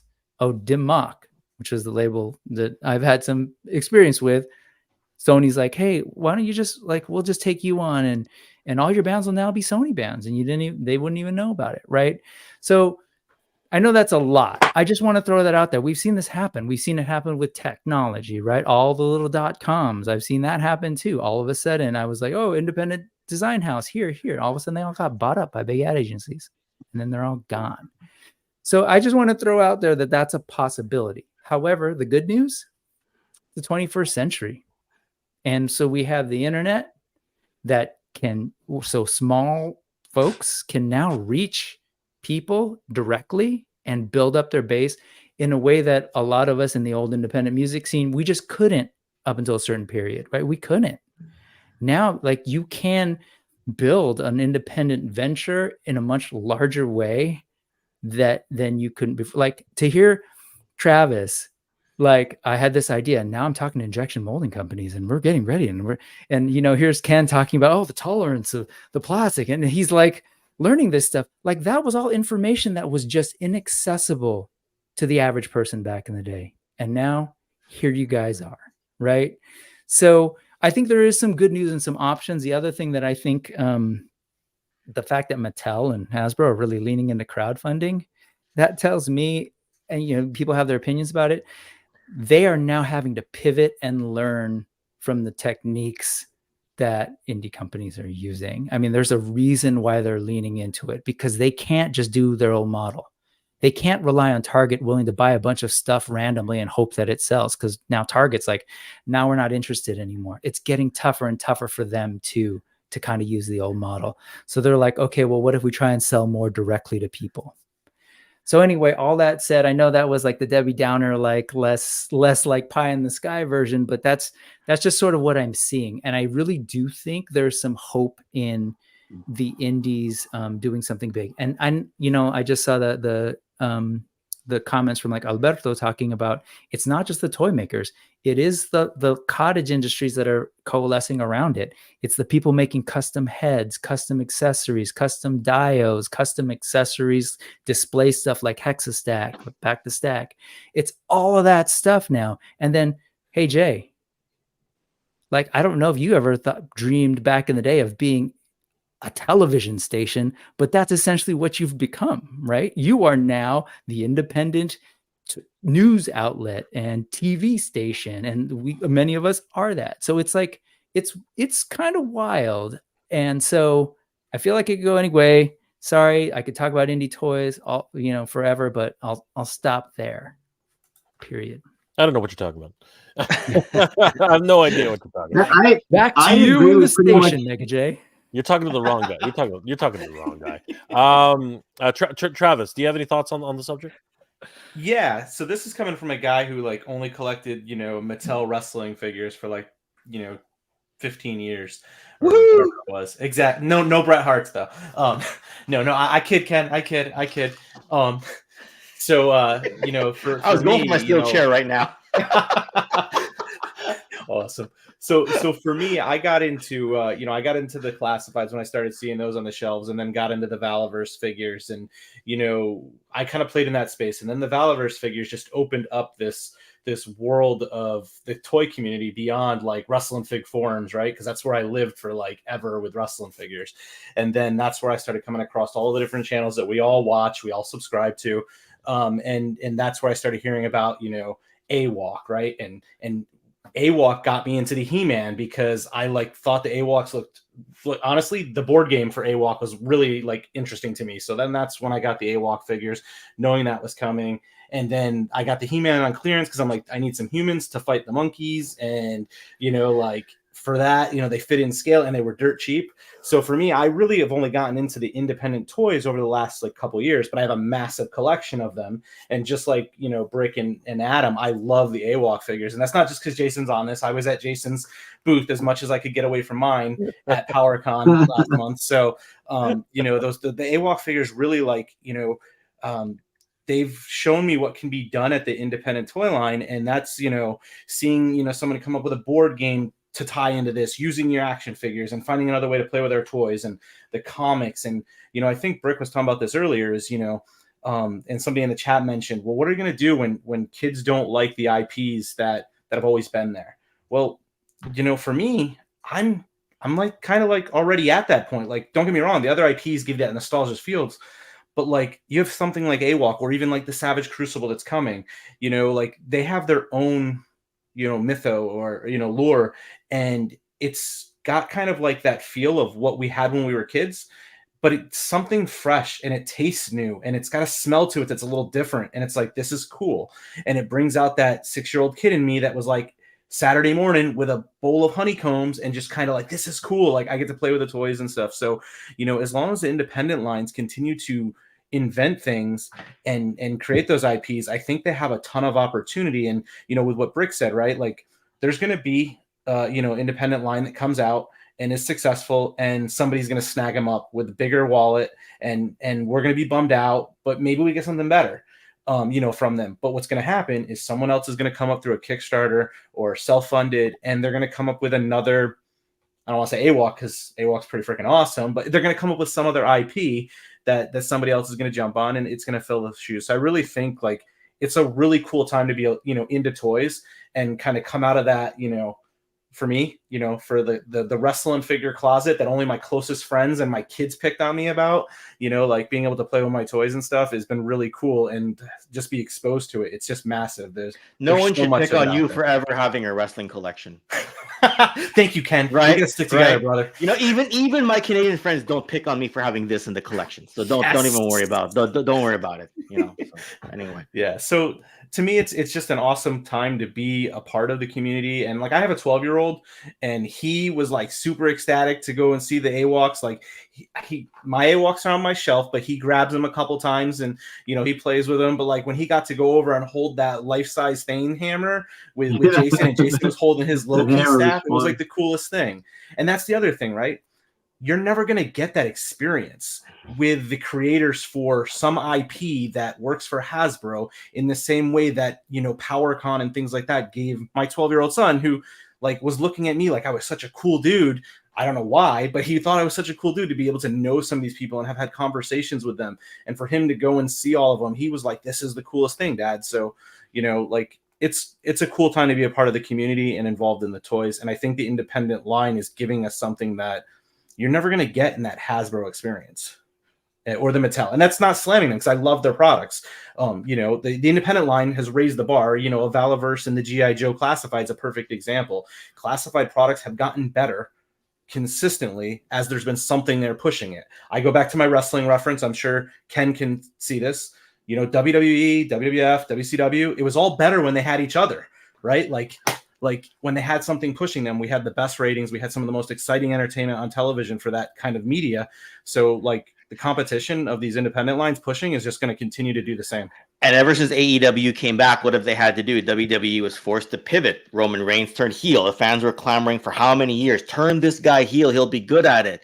AEW starts pushing the bar. Bam. Roman turns heel. It's the best storyline in decades with the Bloodline. Yeah, competition creates, you know, innovation. Right. And that innovation is what's, you know, Jason, look at his products are freaking awesome. Like they're just so good. So. So I'll put it to both the actual you know, indie creators that are actually looking to make toys right now. Ken, Jason, what are your thoughts on the independent scene? Is there enough room for everybody? I mean, you two are not going direct competition with each other, but there are so many other. I mean, Joe Fest alone, there was a ton of O-ring collectors, O-ring manufacturers, you know, up and coming independents. And Jason, your line is very, very unique. But you know, like there are the Mesozoic era, you know, other types of animal type of inspired toy lines. I mean, it's not going to be as you know, your niche product all of a sudden might get some competition. What do you guys think? Is there enough room? Yeah, I mean, I feel like AWOC is playing in the anthropomorphic genre. You've got Ninja Turtles, you've got Thundercats, and there's a bunch of other different, you know, derivative things. But I think that's what's so fun. I mean, you know, living in I mean, I consider Canada and America and Mexico all the same thing. Just, you know, we're all kind of like, we just got this kind of like little fake dotted line, but our cultures are like mixing and matching and everything. And I lost my train of thought, but what was I talking about? It's too late. My brain's dead. Talking about Mexico. We love Mexico. We love Canada. we love Mexican syrup and Canadian tequila. We got room to coexist. You know, room to coexist. Like, it's cool to have such a big giant variety of stuff, and I agree with pretty much everything that Brick said. And one of the things that I wanted to add on to what Brick was saying about, you know, those big companies doing the like the HasLab and the Mattel thing, I think it's kind of like a two-pronged idea, where they obviously want to make sure that there's the demand for it, but I think there's also a strategy of kind of tying up collectors and customers' finances, because like all of those projects that they're doing are essentially like, you know, a month's rent. So what does that do? That basically takes, you know, stuff that might be going to indie lines and removes that from the market. They've got that like tied up, and the stuff that they're offering for the most part are like these grail items where like people that have invested in Star Wars or you know, Mythic Legions or whatever, not Mythic Legions, Marvel Legends, are like, I have to have this Galactics, or I have to have this Ghost, you know. So it's really hard for them to pass up those kind of things where they've got so much invested into that particular line. But I've never been that much of a vehicle collector, so it doesn't really affect me that much. And I'm obviously more interested in indie stuff. I feel that there's, you know, I'm obviously biased, but I feel like there's something that's very refreshing about starting brand new, where you don't have all the baggage of like, I keep going back to Batman because I really enjoy Batman, but it's like, you know, there's 80 years of like story and all this stuff that comes with that character and that line, where it's like, this is like we've got like 8 characters, and you're like, okay, there's 8 characters. That's not too much. I can get like 6 of those characters and kind of discover the story and everything on its own. But yeah, I mean, I feel like the way our culture operates is like the variety of life makes it interesting and accessible, and the things that there's certain things that are going to stick and certain things that'll stand the test of times, and then other things will just kind of fade away, and it's not necessarily a bad thing. It's just kind of how we work, Mm-hmm. Well said. Well said. 100%. I mean, like, there definitely is enough for everybody, I think. And Ken, what are your thoughts? Yeah, I mean, in the independent toy creator space, like everyone kind of knows everyone, right? Like one of the first things I did when I walked into the door at Joe Fest, I mean, Jason's booth was right next to the door. One of the first things I did is introduce myself, took some selfies, looked at some of his product, and like one of his main helpers was Jeremy Jernigan. On the Saturday night, I don't know if Jason or Jeremy told you, we pretty much like, here we are, 2 independent toy line representatives. We just drank all night long. Like, yeah, I guess like he did tell you, like it's midnight, and me and Jeremy are like, we're gonna keep going. It's 1 a.m. We're gonna keep going. It's 2 a.m. We're gonna keep going. I don't know how.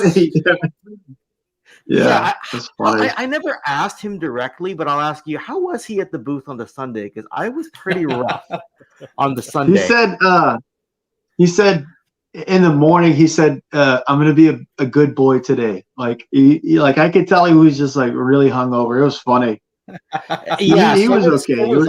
So was I. I walked over to him around 11 a.m. I'm like, how you feeling? And he's like, I'm feeling how you're feeling right now. And I'm like, yeah. Right. So Sundays are always kind of tough though, regardless. Even if you don't have like an all-night bender. Oh, it is because it's the 3rd day of the show, right? But like, just to give you an idea, like that's just how it is with the independent creators, right? And like now the trade secrets that are with the big companies are now starting to make their way into the hands of the common man, the common collector. Like, Jason's just one of the boys, Travis just one of the boys, so is Ace, so is anyone that we talk to, right? So am I. And the way it is, like just even little things like like we're looking at the hands of our Delta 17 figures, and we're like, no, we need to increase the degree of the PVC or decrease it to get it just pliable enough to get the weapons inside. Or if we have PVC weapons, we need to make sure that it's just bendable enough without, being too bendy to the point that it's like a rope, right? You have to you really have to fine tune that stuff, and it's just one of those things that you just kind of do like a little bit of trial and error, So like that hammer that we had, it felt great, but it was snapping. So we were like, listen, it's got to be softer plastic, and that was the answer, because it was like recast all the hands or recast these hammers, So. Yeah. And I don't know how it works for you, Jason, but like we only get so many rounds of test shots because they have to ship it from China, right? And then of course between the end of your tooling to when you start producing, there's not that much time. So like you'll get a test shot, you'll be like, oh, we have all these changes, and then they do those changes, but they can't send the next test shot that soon. So sometimes they send you a video of the person's fiddling with their hands, and you're like, I'd like to approve this, but I can't see with my own. Then a few weeks later, something comes in, and you're like, no, this joint is a little too loose, or like that accessory is just not pliable enough. Then you send that for the next test shot. Like, so there's a lot of stuff that just happens, a lot of nuances, a lot of risks you take. Yeah, that's rough. I mean, our project manager lives in Hong Kong, so dude, he's a Hasbro veteran, so like he's got a ton of experience. That's right, you got Dave. That's we work with Dave, and he's an all-star. He's an all-star. Dude, he's so great. And the one thing that I said as far as like proofing paint over the phone or for photos, I'll just say, it doesn't matter if it's overcast outside. Don't take, I can't approve paint stuff that's taken inside with like fluorescent light, because it's just not accurate. So a lot of times, like if Dave doesn't have stuff in hand, he's just got the factory sending stuff, I'm like, just have them go over to the window so that there's some natural light. Even if it's overcast, we'll get like an accurate view of what the color is, So, and it happens. Well, they'll send us something, and we'll think, okay, it's a certain shade of green, and then we'll get it in hand. We're like, it's way too dark. Can you lighten it a little bit? And then they're kind of like, yeah, but we don't have that much time left. Okay, well, can you just lighten it by 5%? Oh, we got to. That's normal. They're always going to push back on you, and it's like, well, it's not right. fix it. You know, it's just one of those things. Yeah, and you got all this money tied up going into it and everything. Well, in my case, it's Steve's money, or the investor's money, right? But still, Don't right? out Steve on the internet. You just outed Steve. Okay, well, Yeah, sorry, Steve. I guess I kind of Stop did. saying anyway, Steve's so. name, okay?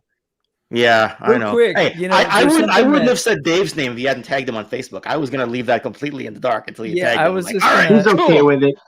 Yeah, I There was figured he was. something in that exchange that triggered just an addendum around your question, Jay, was about like, is there space? And so to take it on the sort of like supply end, these guys are like, oh, you're working with Dave too? Yes, so am I. The reality is like, one, there's only so many factories that are making action figures, right? Right. There's Yeah. only so many production Yeah, managers I mean- handling this stuff. So it's like part of the space thing is also on that end. Like how many lines and different companies can be serviced at this time, right? Now you're all vying for like, oh, we need this window, I need to produce this, and someone else is like, well, I need this window and I need to beat the holiday coming up. So that part of it, as far as the competition, is a whole other Yeah, piece. that's a very real thing. Like I don't think Dave's taking on any more customers right now because they're at capacity. They'll probably have to open up another factory in order to accommodate other customers. But what really starts to get to be like a bottleneck for productions is that factory doesn't produce their tooling in-house. So they've got to get a schedule of outsourcing that tooling. And that's like for Ken, like that's where stuff's going to start to bottleneck where, if they're just outsourcing all their tooling to one tooling factory, that's when scheduling starts to become an issue.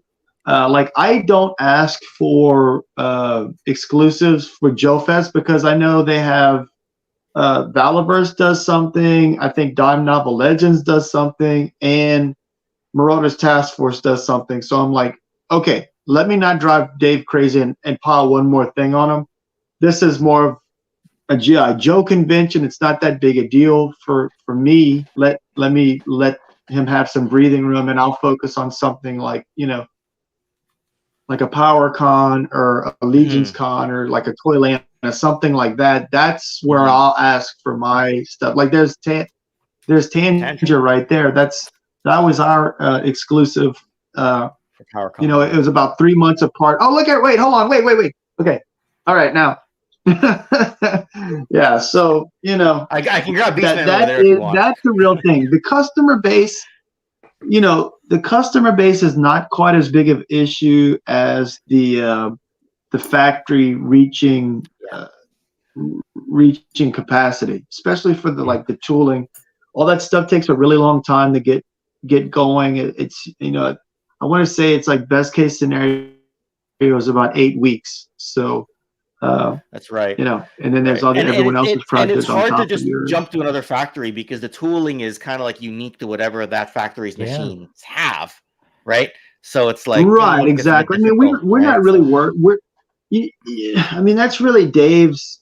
That's his specialty is forming those relationships and everything. And so luckily, it's not something that I'm like super knowledgeable or super stressed out about. So I kind of just let him do his thing, I mean, that's a thing. So as far as like what can the market bear, that's the supply end. And then on the sort of like on the other end of consumers, it's what Jason said. I tend to agree with that notion that like I guess here's the deal. As we move further away from the era where we were all fed cartoons from the same 3 or 4 channels, right?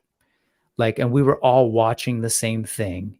Like that era, of course, those lines were big because we were all watching the same thing. So we all had the opportunity to like the same things, the same 3 or 4 toy lines.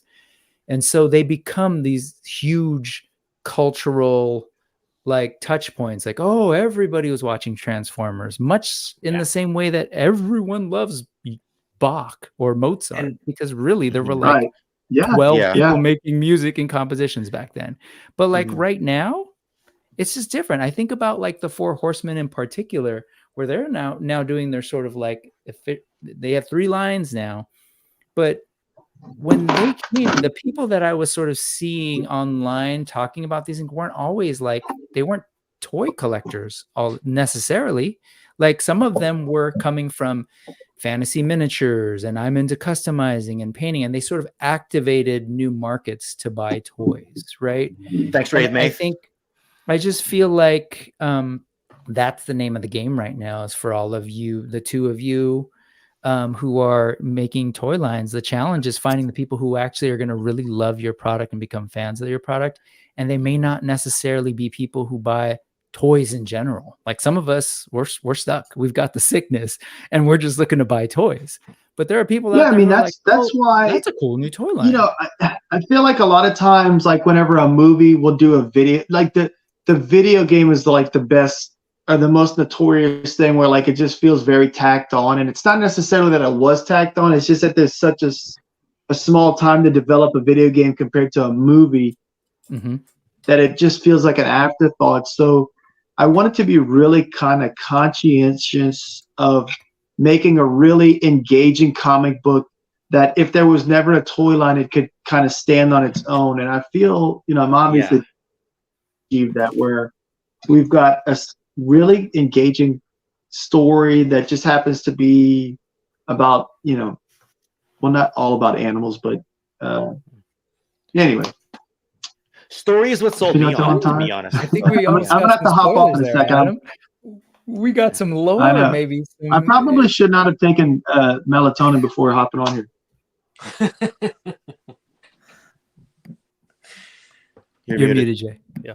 Jason, thank you for being here tonight. Along with yourself, Wraith Mace. Thanks for having me. Thank you so much. And heading to bed. Have a good night, folks. Thank you, Wraith Mace, for being here tonight. Jason, thank you so much for being here tonight. Spero Toys, yes, everybody. Sir. Thanks for having me. Yeah, Jason, can you just give us a glimpse, or at least a little bit of a taste as to maybe what you're working on in the future, or what the plans are for Spero Toys and Animal Warriors of the Kingdom?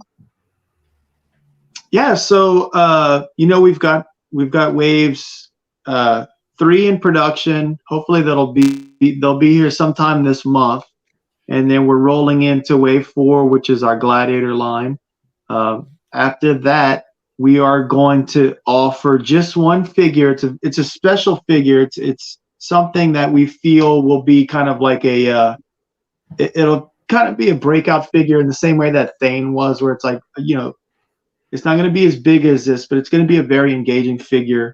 And then in 2024, we'll do waves 5 and 6 for the AWOC line, and we are pursuing a really exciting license right now. So, you know, hopefully we'll kind of really impress them, and we'll get the license for it, and we'll be off to the races, so they say. And that's not any kind of like clue or anything. I just wanted to say that.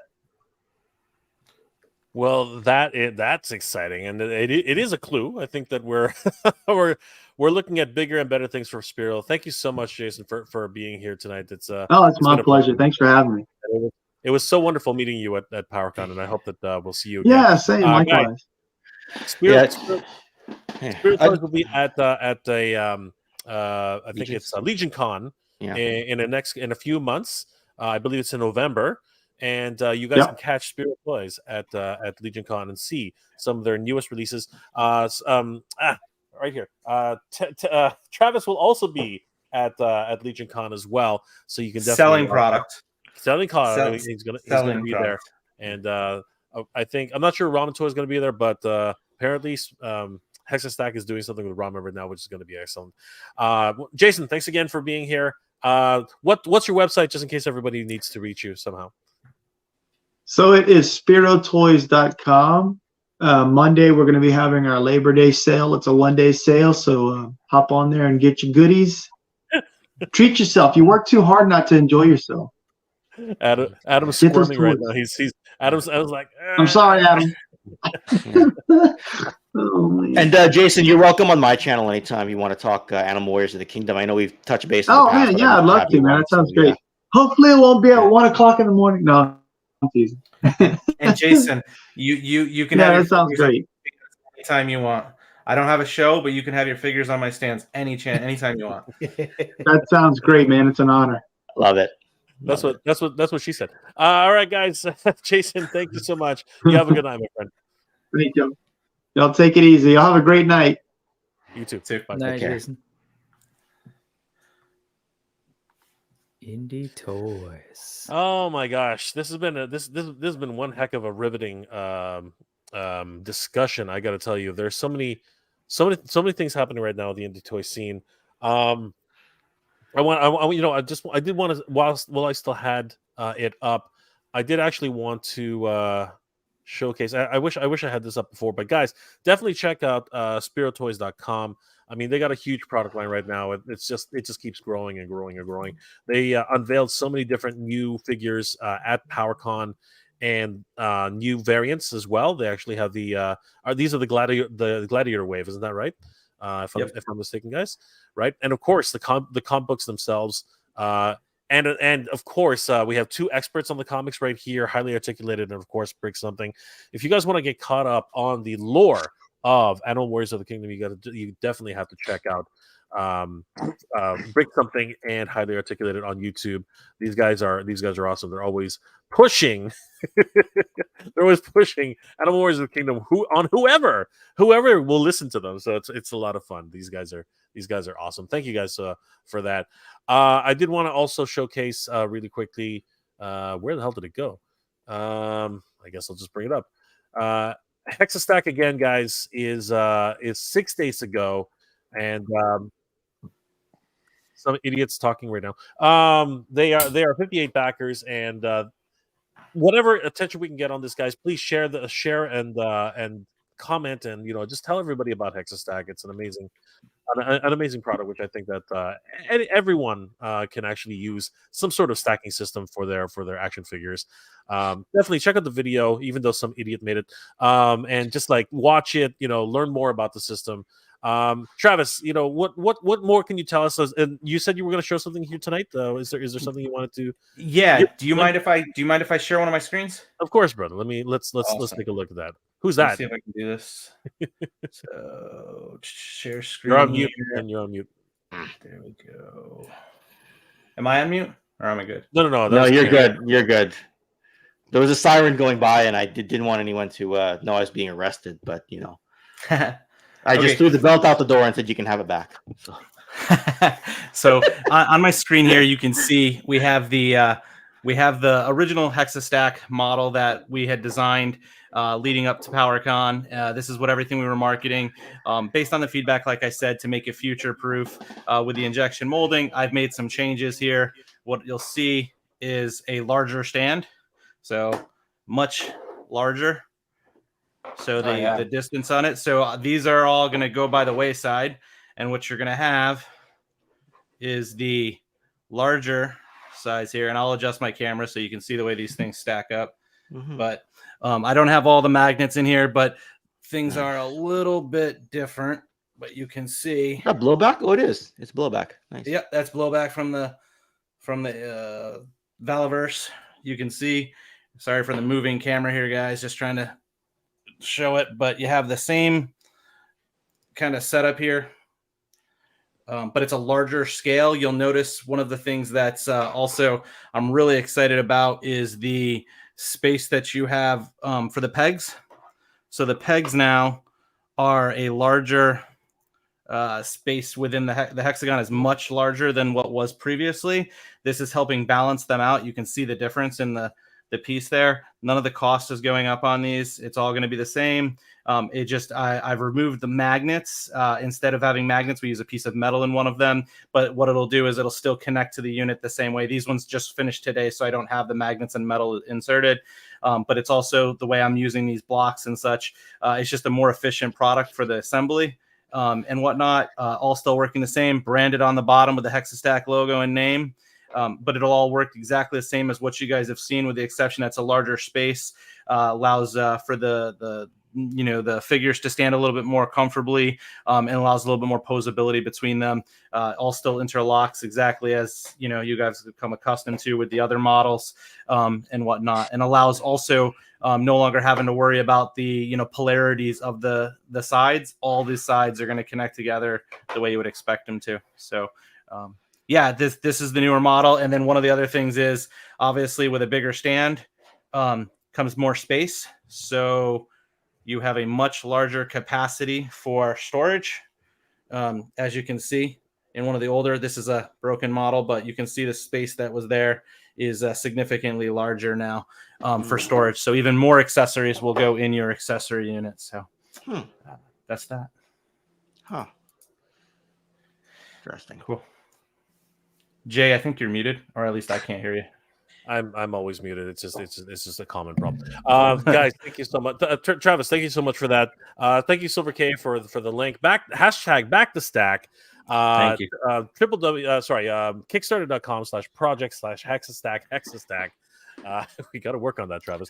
Faster link, hexa-stack.com. There you go. We'll take you right to the Kickstarter, and then keep a lookout for after the Kickstarter ends for the hexastack.com, as that will be the retail shop that you can purchase it online. Thanks. That's excellent. And of course, Travis will be at Legion Con later this year. It's going to be exciting. You definitely have to see these things in action, guys. It really is. There are only 5 days left on the Kickstarter itself. Where the heck did it go? But guys, definitely share this out. Let's try to get Travis as close to the goal as possible. This is a learning experience at the end of the day, as Travis has said. Something where many people who start a Kickstarter usually go through this round of learning and experience, and at the end of the day, the kind of people who are interested in this, they need to be told that it exists. Definitely check out the Kickstarter. Please, share it out on your social media. Let everybody know who you think is an action figure lover of toys. I mean, how many of us aren't on this channel and in this community? And of course, any support that you guys can send through the Kickstarter would be much appreciated. Thank you again, Travis, for being here tonight. It's been an absolute pleasure. We have a whole bunch of thank you guys for being here tonight. We couldn't get to any chats. I couldn't even do any shout outs for people. It's just been a riveting chat for this entire evening. Let's just take a couple of questions while we have some time. Wookie Sasquatch, I really need that Monster Force Sasquatch. When does that go on pre-order? Does anybody know when Monster Force Sasquatch goes on pre-order? Is that wave 3 or what? Like they just put wave 2. They just put wave 2 up for pre-order, right? So anyway, that was just a tease that for something coming later. So that's not yet. Yeah, you almost need somebody to do that. Yeah, you almost need somebody to do that. From Fresh Monkey Fiction or someone to answer that question, right? So. Right. And they were able to do that because they actually are just sort of like working with the manufacturer of this toy to use that exact same body. So it was kind of ready to go. But just again, to speak to the point of indie toys working together, like that Fresh Monkey Fiction figure is literally like working with another company, Memory Toys, who released this figure. They said, hey, can we use that body? They created a whole other head, and they're getting Gridiron to do the weapons. So it's like this big collab, which is kind of fascinating. Much love for Gridiron. Mark, if you're out there, you're the man. Do they have Gridiron producing them, or Gridiron doing the design for them? You know what? As far as if I don't actually know because I thought about that too. Like, are they independently producing it in the factory, then shipping it and combining it into a box? Like, I don't know. That seems like a lot to me. So I don't know. Yeah. I know with Gridiron, all their stuff is printed. He was on a show the other day, and I was actually talking to him, getting in touch with him because he was providing a ton of feedback. And I kind of asked him some questions. Hey, why are you doing, 3D printing versus the resin? Just curious, because as somebody who's breaking into it, wanted to know. So I know all of the stuff that they deliver today is currently like a high resin print of some formula that they use. So I'm just curious on. I'm assuming then I can't answer that because these will not be resin. These are going to be factory. Produced at the factory. Okay. So okay, cool. That's awesome. Gregorio says, I'm pretty sure this is Spanish. Excellent video. Excellent. Excellent live. I always watch your programs, and greetings from New York City. So, gracias, Gregorio. Always good to see you, my friend. Thank you for watching. Perdón, mi español es muy limitado. Well, there you go. Because I'm even worse. I had to do that Google Translate just in the background there. Rookie Sasquatch at Ramen Toy, but that doesn't mean that we don't love you, my friend. That's definitely not a slight. But we had better Espanol over here. Ramen Toy, I think you should get permission to work on whatever you want. You do excellent work. Yes, so Wookie Sasquatch is definitely a supporter of Ramen Toy. Thank you so much.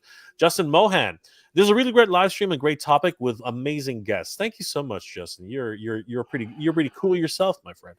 Jason, will Spero Toys expand beyond a walk with a new original IP? I think he answered that just before he said that earlier. Yeah, which is perfect. Yeah. But just sorry, I was just going to say, but he did exactly. He did say he's licensing an IP or attempting to. So I assume it's not a new original. Oh yeah, that's true. That's true. So that would be. I'm interested. I wanted to ask him a follow-up question on that. Like, well, hey, you know what? Adam's biting his lip right now. I don't know why. I was just gonna say, can I give you all advice right now? Is if you're ever invited to a card game with Adam, don't. He's got a great poker face. Adam, if you start driving south, Adam, you and I can technically meet. So, yeah. I'm gonna spam that customer service at Spero email tonight when I'm done on this chat. Adam is not feeling well right now. He's actually under the weather. We're just punching him in the ribs at this point. Ramen Toy, thank you again for the $250 Hong Kong $250 Hong Kong dollar super chat. I'm gonna read this out one more time because we almost got an answer. I'm going to do a shameless plug here. Since we have the main man at the helm of Spero Toys, can I get your permission to do environments for your figures since it was requested by your fans? If we should get in touch to get your designs. Adam, not saying anything out loud, but I think Jason said that he might be engaging at some point. So what are your thoughts on, like, do you have any thoughts on environments or dioramas or play sets? What are your thoughts?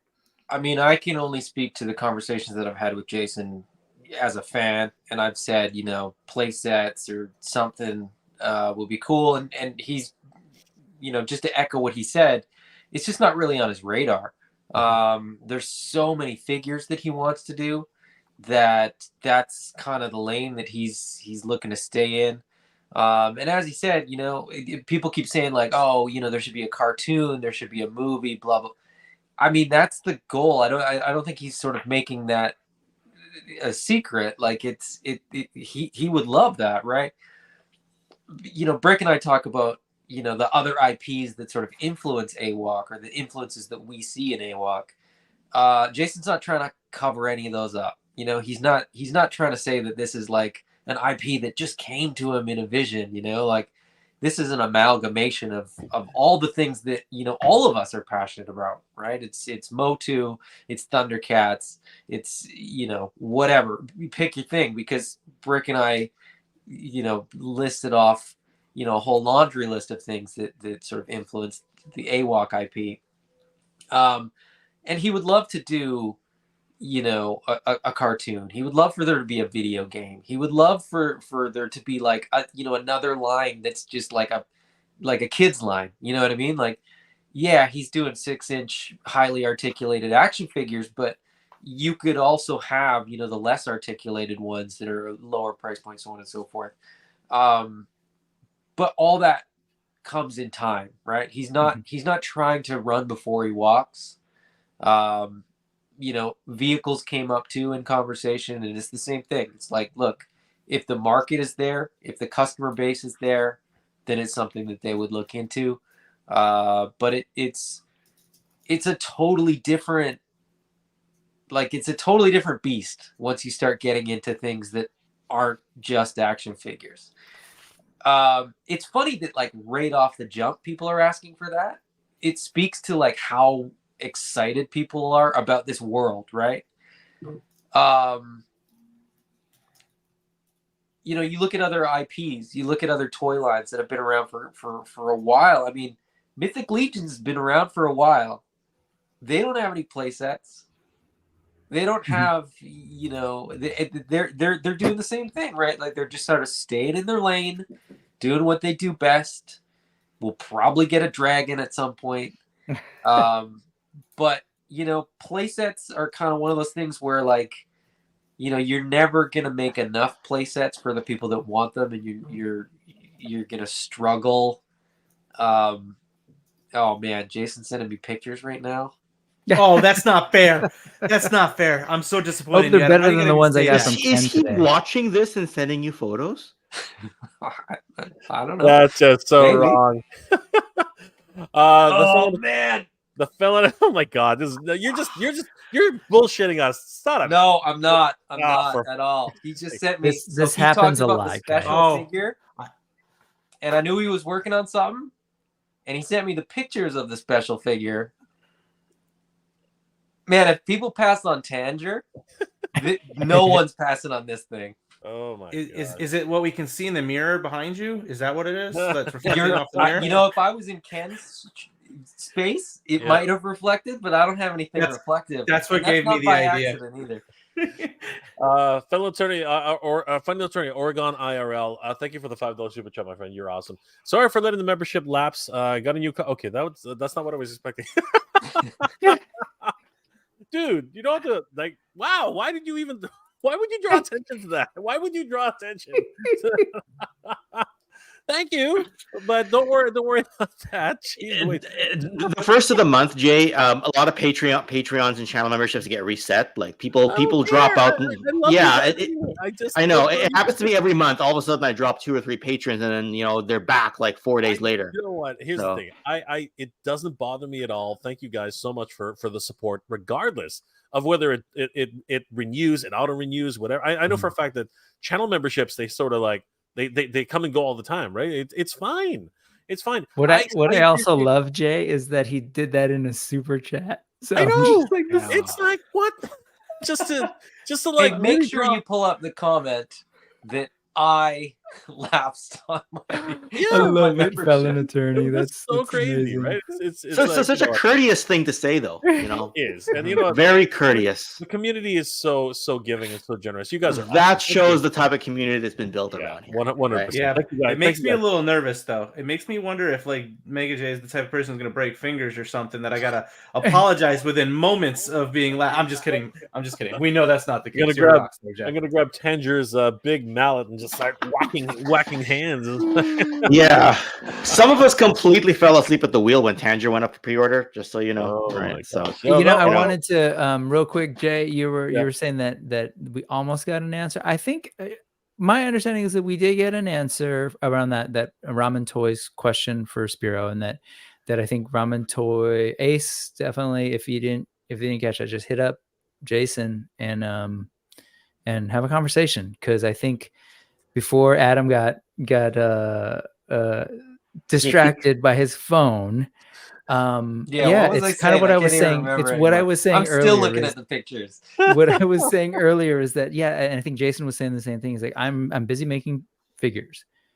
So, but of course, if someone were to say, hey, like, I'd be willing to make some cool sets that could work with your figures, I think there's a conversation that could go a little further, which is what I was hoping to do as I kind of was putting that into the chats. Because I want to see Ramen not have to worry about cease and desist, because the ideas that are coming out of Ramen are fantastic, and they need to be produced. So like maybe one way to just bypass all that is just to work with someone and just give us The some cool indies. stuff and have it produced. So Work with Absolutely. indie guys that are coming up right now, like Jason and such, as opposed to dealing with all those IPs that are, shackled to the grandfathers of the business. Absolutely. and I know it's hard because you don't know if you're going to get the same orders and all that, but I mean, at least have a AWOC's balling conversation. out. AWOC's Yeah. balling out, man. I mean, they're gonna make enough money Stay off tuned. me. And Ramen, I can speak, Ace, I can speak directly, having been in touch with Jason for several months now. He is very approachable, easy to deal with, and whatnot. So definitely you reach out to him. And then Hey, just tell them Adam. that, when we're done producing those hexa He's stacks, just we gonna just need one forward in the each box. emails to me. Yeah. I was gonna Well, say, not- hey, Adam, did that you're not- figure seem to need a particular environment? Never mind. you're not. You're Did not it need a making. stand? You're not making any friends. You're not making any friends tonight, Adam. Silver K's. You're on her radar. She's saying, "Damn it, Adam! Like, what the dick?" Oh, Silver K likes a good tease. She's- She can appreciate a good tease. oh my gosh, just freaking crazy. She's got her eye. She's got her eye on you, Adam. She's literally. You know what? I'll say this. I mean, Brick knows this because I tell Brick that I get pictures, and he's like, "Oh, let me see," and I'm like, "No." It's. I don't say that often. I kind of just like, No, because Does I don't Jason tell need you any all help? the time when I get the pictures either. So yeah, but I Adam. mean, I don't know. I just figure it's not my place. Adam, do you need a junior email checker? Because I'll help you out, man. No, Do you need like a? These don't come through email. These don't come through email. These are. Yeah, this is a totally different channel that these come through. So that's just making everybody jealous. Yeah. Everybody all jealous and stuff. Hey man, I'll tell you but what. Adam, you will share it with people who were not only in your same time zone, but in your same province with the same citizenship. Ken, as you know you, that like- I won't, because you've tried before.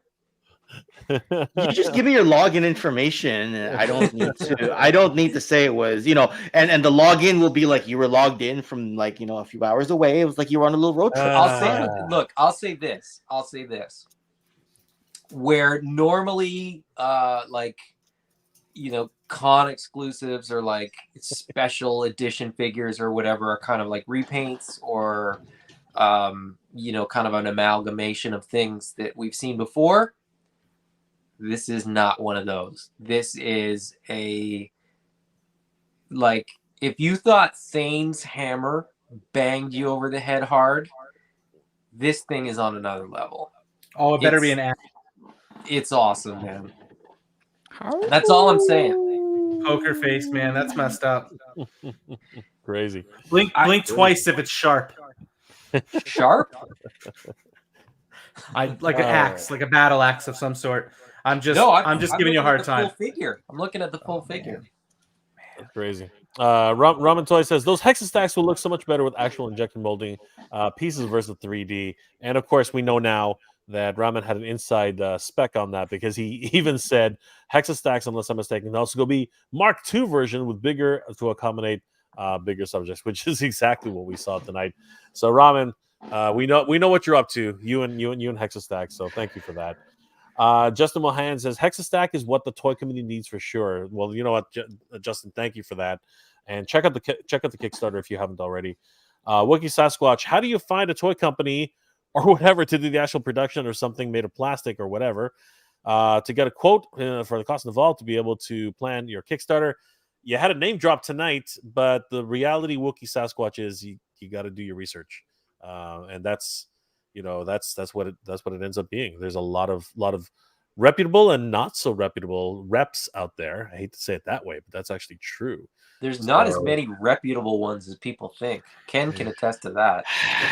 Can I just offer to Wookie Sasquatch, do what you did tonight, which is trying to reach out to the people, and like as we've said, people like Jason and maybe Delta 17. I don't know, but like people talk. Ramen, and that's how they all get. He was offering right there in the chat, right? Yep. And to what Adam said, like there's some really reputable ones. Adam, you and I know the 4 or 5 names. We don't know them personally for the most part, right? For the most part. But if you get the wrong factory and the wrong project manager, things could go sideways. Because and this became public later on. But like if you remember, there was a 3 3/4 bootlegging type company called Red Laser's Army a little while ago. They had that problem where they could not go to a reputable factory because it was bootleg. Like really bootleg, like right down to the mold, not like we're not talking like when the IP is bootleg, but you do your own engineering from the ground up. When you actually take somebody else's mold. Actual, or like they reverse engineer the mold to look exactly like to somebody else's. It's hard to get a reputable project manager for that. Like the person said he couldn't get a hold of his project manager for a long time. This stuff shipped, all the tolerances were way off. he basically just said, you know what, if you're not going to get it done, send me the unassembled parts and I will assemble them here. And it was like 20,000 figures just showed up and he and his friends assembled them. It was that bad, like if you get the wrong person. But that's, if you're doing your own unique IP, it's a lot easier to get somebody who's reputable. So, but my point there was that, you know, if you just try to get anybody, you might get that kind of a person. But like we said, there's a handful of people out there who are very reputable. But I don't know if Ace wants to step into that, because like and help, because he's got a network of contacts. Because Adam, among the people you and I mentioned, that was before we knew Ace, right? Yeah, that's true. Add his name to the game, right? Clearly his stuff is good. And just to add from that, right? Like obviously I'm not creating toys. It's an accessory line, but having really and I don't know whose name it was that asked the question, but coming to these shows, listening to, you know, the YouTubers on here is kind of where it starts. And honestly, like when I came up with the Hexastack concept, I just kind of reached out to like one or two people, and then it, you know, slowly trickled. And then, you know, I presented on one of the YouTube shows the idea. Obviously, you know, presenting the idea too soon without enough preparation can run into some hiccups. So definitely do your homework. But what I would say is that these channels are a prime area to, you know, get contacts. The name that Ken mentioned is someone who I had talked to early on. When I first got into this back in May. So I know the same guy. I've talked to him through email. A very busy individual, very friendly, and comes highly recommended. And then there was other folks that I met through, you know, being at PowerCon.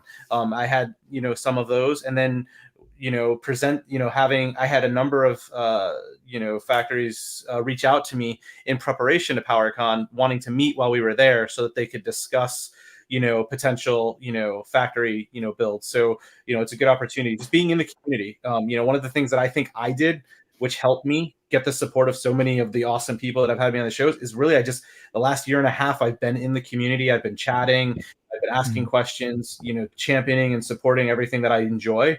And folks have, you know, seen that I'm genuine and I'm not someone who's just going to fly through and disappear.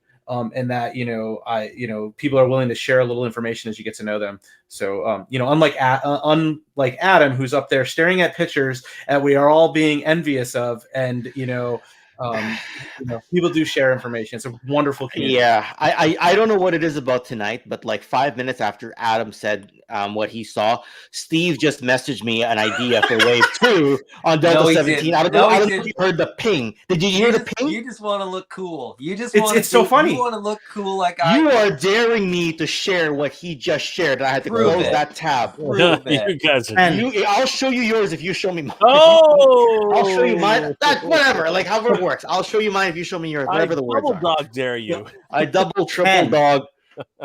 You should have saw what Bret Hart just sent me, and it was video of him admitting to tapping out to Shawn Michaels at Survivor Series. But hey, I won't show it to you. Oh man, Lordess.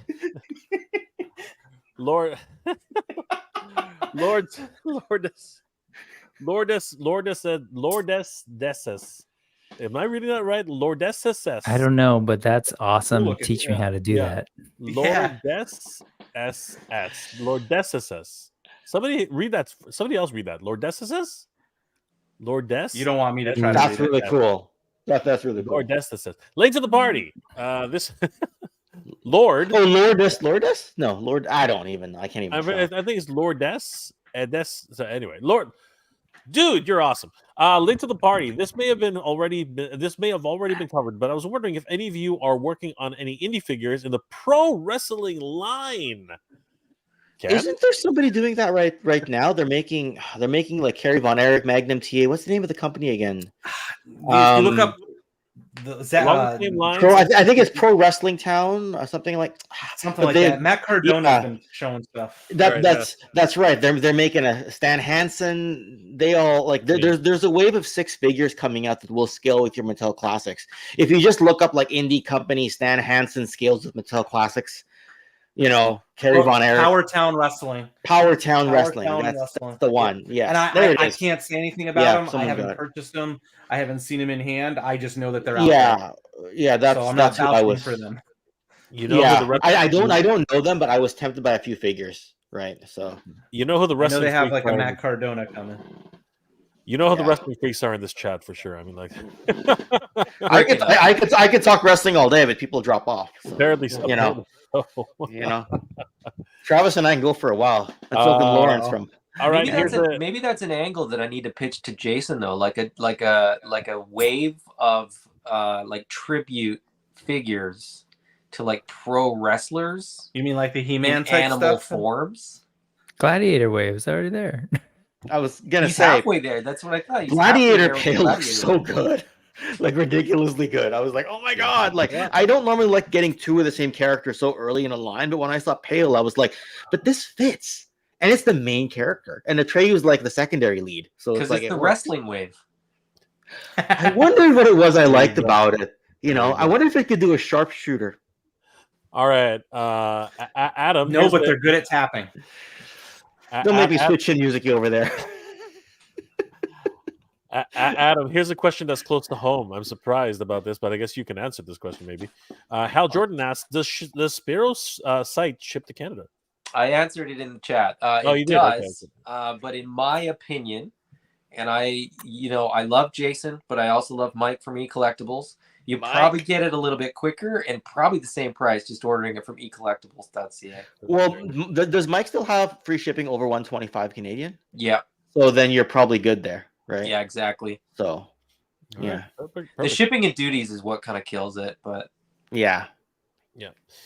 This comment's awesome. Largo's Lair Yeah, says man. independent creators are changing the landscape for the better. So Largo and Wilhelm have like an independent 1/18th scale dedicated show every Sunday. So yeah, if Largo, you're still around, that's want to say thanks to you and Will for that. Absolutely, that's incredible. Once again, huge thanks to Drew Chase for the $2 super chat. Thank you so much, Drew. You're awesome. Josh Orgborn. Josh Orgborn, sorry if I'm mispronouncing that, my friend. Hasbro and Mattel are being locked into specific price points and budgets and do nothing but limit what we can get. That is that's a quite the observation, Josh. I mean, like I can't. It's hard to say anything against that. Really, they could take notes from this live stream. 100. You know what? That's not untrue, I guess. Yeah. You know what? I think I've mentioned this person before, but there was, a certain brand manager involved at Mattel for many years. And if you watch his videos, and I learned a lot from his videos, but that resonates with that last comment in that, like, if you're working for those large companies, there are some real limits that you need to work on in terms of how much money you have to carry out your line. So, and I understand why that is. So it makes it hard also for them to kind of do some innovation. I was just holding like an 11-inch Mythic Legions figure and a giant troll I was putting away, and then a little it's really tough to do that in that corporate setting and pitch to the people above you to say, hey, we want to do like a larger scale action figure that's completely different from the rest of it. Like, wait, what? No. You juggle a lot in those large corporations. Like I was talking to Corey Cantaloupe at the Joe Fest there, because he was, Travis, you probably met him at PowerCon when he was with Boss Fight there. But like he was juggling so many figures in the G.I. Joe Classified line as a sculpting manager, and so many figures in the Power Rangers Lightning collection, and all that while trying to deal with management at the top. There's a lot you take on, to live your dream and live your passion, right? Mm-hmm. Yeah. Kenzo, I talked to him briefly on Instagram, but I didn't get a chance to connect with him at PowerCon. Wonderful guy though. Wonderful dude. Yeah. Kenzo's Creation says picked up $3 Ric Flair Superstars today. Woohoo! Great, good for you, Kenzo. Who retired him? Oh, come on. Retirement's never permanent in wrestling. Truth. I get excited when I recognize a wrestler's name. Like, oh, that's the bleach blonde one. That's that guy. Travis likes to test my memory on these deep cuts, on this deep cut knowledge. WrestleMania 24, wasn't it? Or 24, I think. 23? 24. 23. 23, I don't 24, remember whatever. the number. It would probably be about 24-ish. Okay. Maybe. Yeah. MIS1. Hey Jay, did you get your 89 Batmobile? No. I received an email from Amazon, which I have never seen before. They said that they emailed me saying that my 89 Batmobile was delayed, and if I wanted to cancel. I was like, "Are you absolutely out of your minds?" I said, "No, I do not want to cancel." I've never seen that email. I've never seen an email like that. ever before in my life, and I was like, holy crap, I didn't even know these things existed. Well, Amazon has sent the emails before that say to keep your shipment, please click this. I've never received any of those. I got that before. This is crazy. Hollywood Purgatory. What do you guys think about the Starship Eternia for the upcoming Mattel Master fan Universe vote, right? Fan vote. Yes. I want the Eternals Palace. And everyone, that's a high on. I got that. Or the is it the Gigantosaur or Gigantosaurus? How do you say his name? Gigantosaurus. Geek Dad Life talked about it recently. Yep. So Yep. I want the Fright Zone that you shared. Yeah, the one as well as the Whispering Woods. That was the Whispering Woods is ridiculous. Oh my god, sorry guys. That would be insane. There are so many dream parks. But you know what? I was watching Fanboys Forever. And he made a good point. I don't think they're gonna let us just willy-nilly vote. I think they're gonna give us a list of like 4 different items, and we just have to pick from those. I think that's probably the way. But Mattel's not gonna let us pick, the sky. They're not gonna let us do that because all of a sudden we have the Fright Zone. We're like, we need that Fright Zone, and it's never gonna happen. It's just Triclops. Yeah. Ric Flair. Yeah, Adam. Absolutely. I did it. I just noticed the shirt you're wearing. That's a D13 shirt, isn't it? Yeah. Yeah. I just picked up the indie shirt you're wearing. That's awesome. You know what, Jay, Oz, Eldor, and I were talking about that Eternia's Choice today. Excuse me. And I was reminded about this. You're right. I think it's going to be simpler to sort of give you a list for a number of reasons, but we were talking and I was reminded by the whole Lego conversation that it is possible for companies to kind of create a situation where you come up with an idea and fans vote. So it's not unprecedented. And again, I think that's a new thing in this new age where because of the technology and because of the access to the fans and all that, there are ways that even large companies like Lego are able to kind of do things like that. Like literally people can suggest ideas out of the sky, other fans vote on it. So like at that point, you're already gauging market interest if like a bunch of people are behind it. So I don't know. We'll see what happens on Tuesday. I'm with, what is it? Fanboys? Fanboys Forever. Yeah. Fanboys Forever, in that it's probably going to be like a slim down, trim down. Here's a menu. What do you want? Yep. And the Jurassic Park gates will be right there is one of the options. The Motu gates. Oh my god, the Motu gates. That's right. Alberto Morales, great toys, great people, great community. Independent guys are pushing the boundaries. Yes, indeed, Alberto. Thank you so much for that. Thank you, my friend. Random diorama. You can eat the big guys until they're toast, and then it will kind of recycle the process, rebirth, and renew. A lot of great comments tonight in the chat. Mothman 46, Jay, are you are the toy news what the heck? Jay, you are the toy news we dream of. What? What are you talking about? Dream of is nobody dreams of toy news. Come on. That's not true. We dreamt of as kids. You were the video version of the toy dream. Yeah, okay, fine. Mm-hmm. I was gonna say like the book we used to get at Toys R Us at the end at Christmas time, man. You're the live version of that for us, dude. Like I would wait. Still get it. I didn't get the. Oh, thanks. Sucks you got everything, Adam. You got everything. Sucks now. Can we get rid of them? You with your healthcare and your Rockman 46. Healthcare, Toys R Us Christmas catalog. Oh, I was talking about the pictures you got 10 minutes ago. Pictures of action figures. Exactly. But it's true, Jay. Like like you're that. You're that, and also like imagine if we were kids back in the day, and then we got to like read about all the things that people were just thinking about doing. Yeah. Like, because that's what's happening now. Hey, we heard this. Check out this leak. Check out this. It's just a different world, and I think all of us are excited about it. Like, I gotta sort of jump on that from the perspective of somebody that it's like for the longest time I was just on the I was on the fan side, right? And I'm still on the fan side, 100% on the fan side, with one foot on the other side, where I get to kind of get a glimpse into what's going on. You're just pushing it. And man, the glimpse is something else. No, but You're gonna get super kicked by me, and then Ken's gonna put you in the sharpshooter. It's gonna be the first time those two come together. Ken fell I asleep. know we're all kidding, but just to be clear, remember that he Are is they kidding, now though? help at Spero Toys and Oh, everything yeah. that he has to deal with. Are So they kidding like, though? Like, give him this, folks. oh my god. No, well, what I was actually gonna say, I completely forgot. Sorry.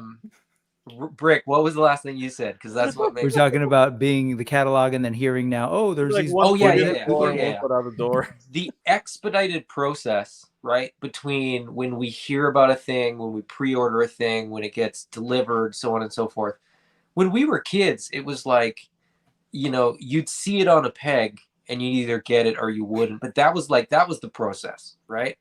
Now, we know about pipeline reveals and then digital render reveals and then pre-orders and then, oh, the street date says this. Oh, well, I heard in this country they're getting it at a different time.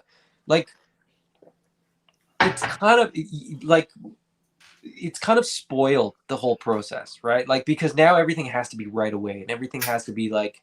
So I opened the Snow Serpent today, the G.I. Joe Classified Snow Serpent, and some people haven't gotten it yet. And yesterday I opened the Valkyries, and some people haven't gotten it yet. And the day before I opened the Eels, and some people couldn't even pre-order it.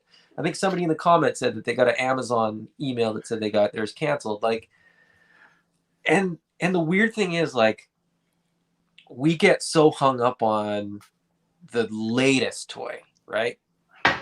But we kind of forget how we're running out of space, right?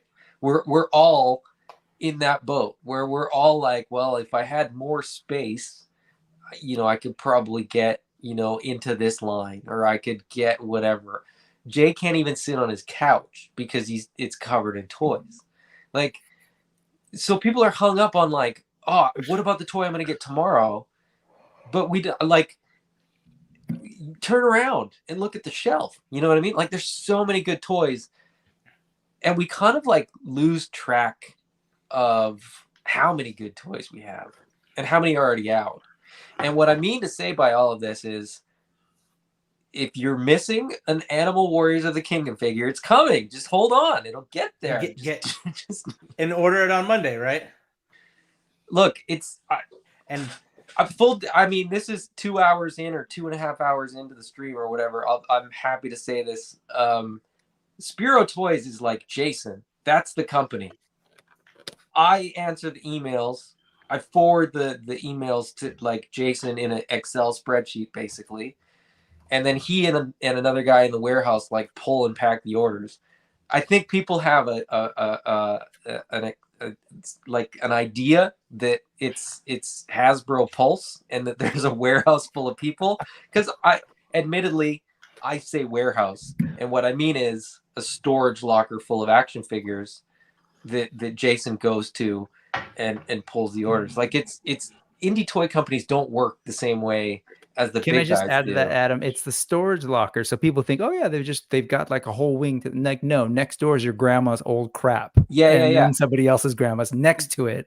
But the one unit just happens to be Spiro's. One day Storage Wars is going to be on, And and Friday- somebody's I was going to gonna say- roll open a shutter, and they're going to be like, "Look, what is Spero Toys? What are all?" I these- hope no. That can't happen, because if that happens, it means we didn't get. No, it'll happen because Jason will forget that he rented an extra locker and forgot to like That's where all the a trio is, right? Or... all the That's- special that's figures that's are what's in going the on. locker. All those convention exclusives. Mhm. Oh man. That's when they all Although end I up. will say, maybe part of the process with getting a response from help at Spero Toys is because in between looking at your email, he got another email from Jason that showed him this new figure, and the whole day was lost because he was He's over distracted. there. He's over there prepping up his notes for the AWOC talk so that he can give some lure info. Okay, here's some insider information that nobody will care about, but it's funny. I'm not on the Spero payroll. Like, I'm doing this for free. I volunteered to do this because I love Jason to death, and he's a creative and I'm a logistics person. I said, okay, here's the deal. Every day I get to ask you one question and you have to answer it. And it's just but I never ask him questions. So it's like once a week that I actually ask him a question. But that's the deal. That's the agreement that we have. So when people are shouting at me because they don't have their toys, I kind of just shrug and go, I mean, I don't know what you want me to do, man. Like, it's, I didn't ask my question them to this you. week. We'll get them to you. I'm trying. Yeah. No, and that's, I got to commend you on that, Adam. I know I've had a couple questions and I've reached out, very responsive, and knowing that you do it from, you know, the side there, that you're just doing it to help the line and the product, and the community just goes to echo the type of person you are. So that's awesome. And I myself, 100%. I know you get frustrated, and well, maybe you don't necessarily get frustrated, but I see the chats sometimes in the different Facebook groups, and you know, I don't think you get enough credit for what you're doing. Just Not nearly. Genuine appreciation of the line. I'm going to stop you and tell you this. I don't need credit. I don't want credit. I want everybody to get the action figures because they're awesome. Yeah. That's what I agree. want. Well said. But thank you for what you're doing. Regardless whether you want to hear it or not, Adam, I'm going to say thanks. Somebody in the comments said I got an order that's pending from whenever. If you've sent me an email, it's on its way. It's coming. We're honestly down to like the last few things to tidy up, and it's taken way longer than I wanted it to, but it is what it is. So, well, just so you know, on Monday, I'm going to go over on the side here. I'm going to have my AI bots generate like 1,000 mass emails on Monday to ask about order 1, 2, 3, 4, and just keep counting. So you get those since you're staring at those beautiful pictures next to us. And that's going to be my form of a super kick to you. It's going to be those thousands of emails. You don't even need to do that. You don't need to do. Didn't you just hear that there's a massive sale on Monday, Labor Day sale? And then everybody should follow up to confirm that the order was received. No, for real. Like, yeah, I think the lesson here, as far as the topic of indie toys, is that really, like, folks are truly DIYing this thing and learning along the way. As Jason said, really early on, he was real clear about it. He's like, yeah, I did a Kickstarter. I created this thing. That's where my brain was. I created this thing and planned this campaign, but didn't necessarily think about the fulfillment part of it. So, I mean, and that's just kind of how these things go. And just to kind of piggyback off that, right? Like, I think I thought about it in different ways, right? Like, he went about it in a campaign and some of those other items, right? Having those things prepped up, having videos, you know, not asking your buddy to do something in a state, you know, in a whole different country than what he lives, and, you know, taking some stuff off display and recording them in the hotel room like the awesome Mega J did. But like, you know, for me, I thought about all of that. How am I going to produce these? How am I going to deliver them?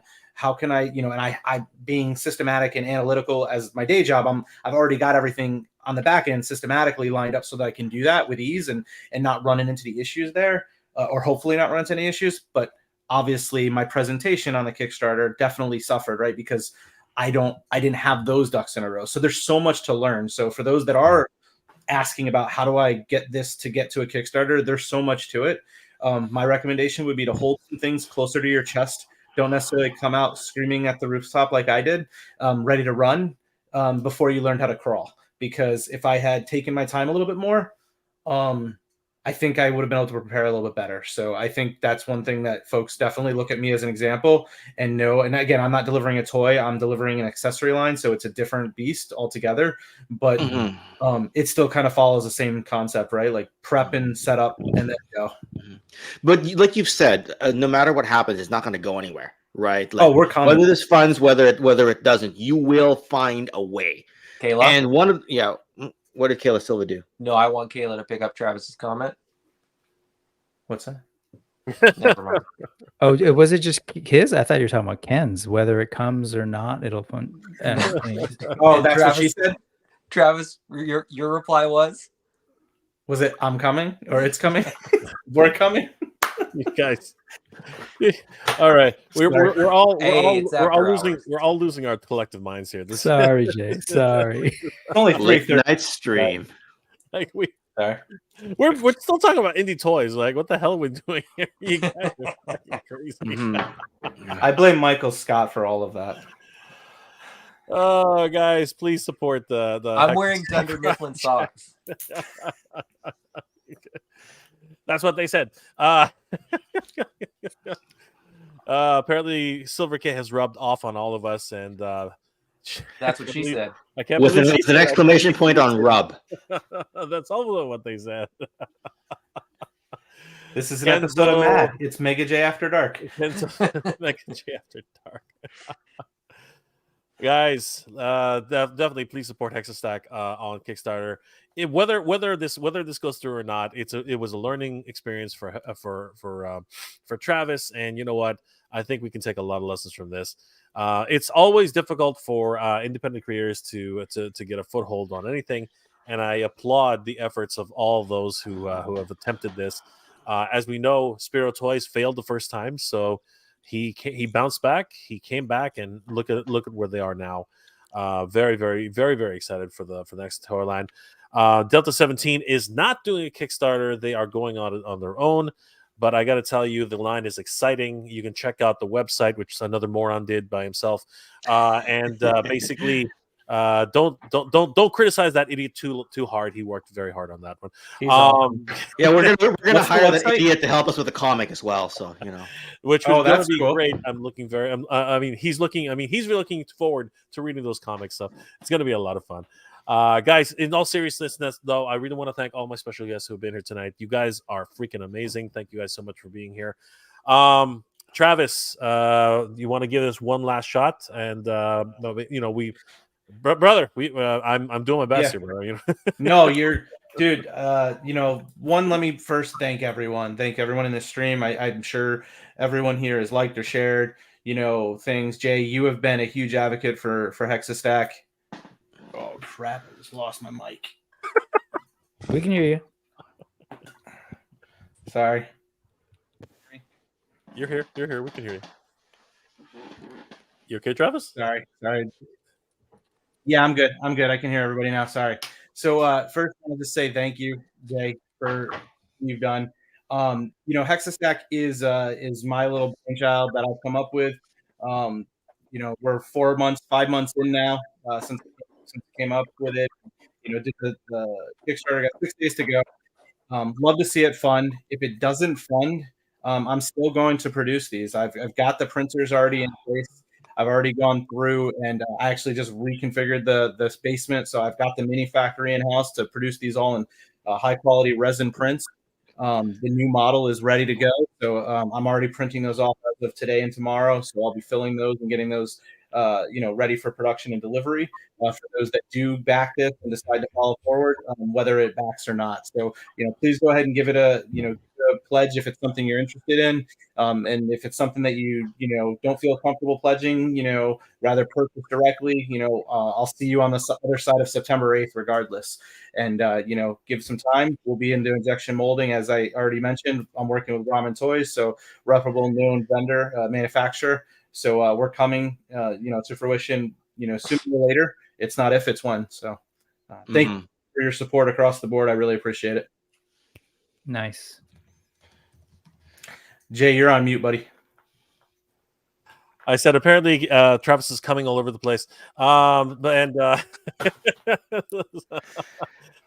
She really You're welcome. off on all of us. I mean, that's what they said. Thank you, Travis. Guys, definitely support Hexastack on Kickstarter and in any format that they end up being, because Travis is not stopping here. It's not a question of when. It's not a question of if. It's a question of when. Ken, tell us a little bit more about Delta 17 and what you're working on the coming days. Yeah, well, first thing I wanted to do is just first of all on the note of Travis there. The thing about the independent toys, there's so much going on out there right now that actually Oz actually approached me and said, hey, there's this guy doing Hexastacks. His name's Mr. Wonderful. His name's Travis. You may want to have him on your show and actually promote the product. And at the time, I think we were writing the bios for Delta 17, and I was working on like a really deep history video at the time, and I kind of went, yeah, sure, Oswald, we'll get to it when we get to it. And I just because there's so much going on, it kind of got lost in the shuffle for about a month, and I was like, huh? What's going on? And then out of nowhere, I think I was on Payne's Toy Samples' channel. And then I think this guy named Travis just jumps in on the StreamYard, trash talks a bunch of wrestling, and then leaves. And then messages me later on and starts talking to me like, oh, you're the Hexastack guy. So I just wanted to get that out of the way because there's so much going on right now that it's hard to keep up in the independent toy space. There's a lot of stuff I just basically fell asleep at the wheel on. As for what I'm actually working on, like we talked a bit about Delta 17, this stuff is dropping in November. We have basically 12 characters. We say 12. There's 11 unique character molds and designs. One of them will come in 2 different ethnicities, and that's going to be our good guy army builder, which is the Delta Squad Trooper, which is right there. So thousands and thousands of figures coming there. In all likelihood, there's no shortage for the market. We believe we've ordered enough. As for what's happening with the channel, I just released a review on the G.I. Joe Classified Valkyries 2-pack recently, so you can check that out. I am not 100% sure which of my videos I'm going to release next week. I know I had a Gridiron video queued up, and I was going to release that, and then all of a sudden the Valkyries arrived, so I kind of just jumped in to try to get that reviewed early. But otherwise, you can find me on Toy Connections, just on YouTube, and Kayla put the link in the chat right there. And then you can find me at Toy Connections on Instagram as well, all one word, if you're looking on Instagram. So, yeah, hit me up. Love talking to the people all the time. Absolutely. Thank you, Ken. Guys, definitely check out Delta17.com. You guys, Delta17Toys.com. My apologies. It's a wonderful upcoming toy line. You guys will not be disappointed. I'm very excited about it. And of course, a lot of people in the O-Ring community are super excited about it. Brick, what are you up to, my friend, and how can people reach you? So tomorrow I'm gonna be talking with Oz and Eldor about these wonderful indie toys. What one of the from the company Four Horsemen Studios, who I would argue definitely has like pushed this whole indie toy thing to new levels since they've released Mythic Legions. Now we're talking Cosmic Legions. So that's tomorrow night at, geez, I want to say 6:30 Pacific time. And that's going to be over on the Ostradamus Toys channel. But if you're subscribed to mine, I'll put it in the community tab. I know I say that and sometimes don't do it, but I will do it. And then on Sunday, a couple things will happen. There will be a new AWOC Talk recorded video that should premiere on Sunday, while shortly after or before, haven't figured out the timing yet, I'll be over hanging out with Highly Articulated, and I'll let him bring that up in a little bit. And then at 4:30 Pacific on Sunday, I'll be doing the Brick Something News, which has become a new weekly thing. And Silver K, Kayla, will be there. She'll be coming over to, she'll be coming on the Brick Something channel, actually. So you can come hang out and check that out. Will she? So you're welcome. So much is coming. Thank you so much, Silver K. Always can count on her for a zinger at the end of the night. And let's go. Oh my. BS News, baby. Thank you, Silver K. So much. And you know what? On that note, guys, definitely go and subscribe to Geek the F Out. We had a great discussion this afternoon on Star Wars, Ahsoka. It was a wonderful discussion, and we none of us could keep. Well, actually, I spoiled everything as I usually do. So yeah, definitely check it out. Watch me trip over myself. It was an amazing evening with Silver K and of course everybody who was there. Guys, definitely check out that episode. Like, comment, and subscribe to Geek the F Out. They're a wonderful channel. Deep dives on everything geek related. You guys are going to enjoy it. So thank you so much. They go very deep. Where can people full penetration? Stop too that. far, That was Ken. a little Stop too. Oh my god, that was you went to stopped. Yeah, so where were we? Adam, where can people reach you and what are you working on, my friend? I'm doing my thing. I'm doing the videos. I am doing the open late videos as figures come in. As Brick mentioned, we got an episode of Monkey Business coming up on Sunday. I don't know what we're going to talk about, but it will be Animal Warriors of the Kingdom related. I'm replying to your emails, help@SperoToys.com. I will be on the Geek the F Out Ahsoka episode 8 and wrap-up episode with Brick. So we can talk about the Star Wars. And by that point, maybe we will know or maybe we won't know who the Inquisitor is. Because apparently that's the big thing that everybody wants to speculate. Check out Hexastack. Check out SperoToys.com. Check out the indies. There's so many cool figures out there. Just pick one. Pick one line. Grab a figure. Grab a random figure from a line that you're interested in. I don't think you'll be disappointed. That's the big takeaway that I think I want people to get from this, is that you're not making a bad choice by picking an indie. It's not as though, by picking an indie over, a Marvel Legends figure, you're somehow gonna like ruin Hasbro. Pick something different. Try it out. If you don't like it, you don't have to go back, right? So yeah.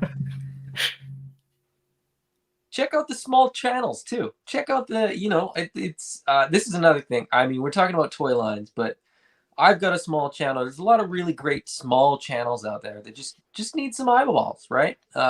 Brick and Brick mentioned Oz. Jay's got tons of subscribers. You'll get it in your feed. Don't worry about that. You'll get Ken's videos in your feed. Step out of your comfort zone. Try a new channel. That's all I got. Hey, well, you know what? The Mine's bigger, Ken. yeah. It's how you use it. We all know that. It's not the size; it's how you use it. What is with you guys? I want to do my best to help support smaller channels, and one of the ways I try to do that is to always bring in good, wonderful creators onto the show, and I try my best to bring attention to the topics that we love so much. Guys, definitely check out Break Something. Definitely check out Highly Articulated if you want to know deep dives on independent toys, but as well as anything AWOC related. These two guys are the experts in it right now. They do deep dives on all those types of things. Guys, definitely like, comment, and subscribe to all these wonderful creators here. Travis, of course, check out his Hexastack campaign while it lasts, and after that, please check out his website when he gets it up. And again, some idiot made his video, so don't worry about that. Toy Connections, definitely check out Toy Connections on YouTube. Guys, thank you so much for being here. It's been an absolute pleasure. You guys are the best. Guys, I hope you're all doing well, staying safe. And as always, everybody, thank you very much for watching. Good journey. Geek proud.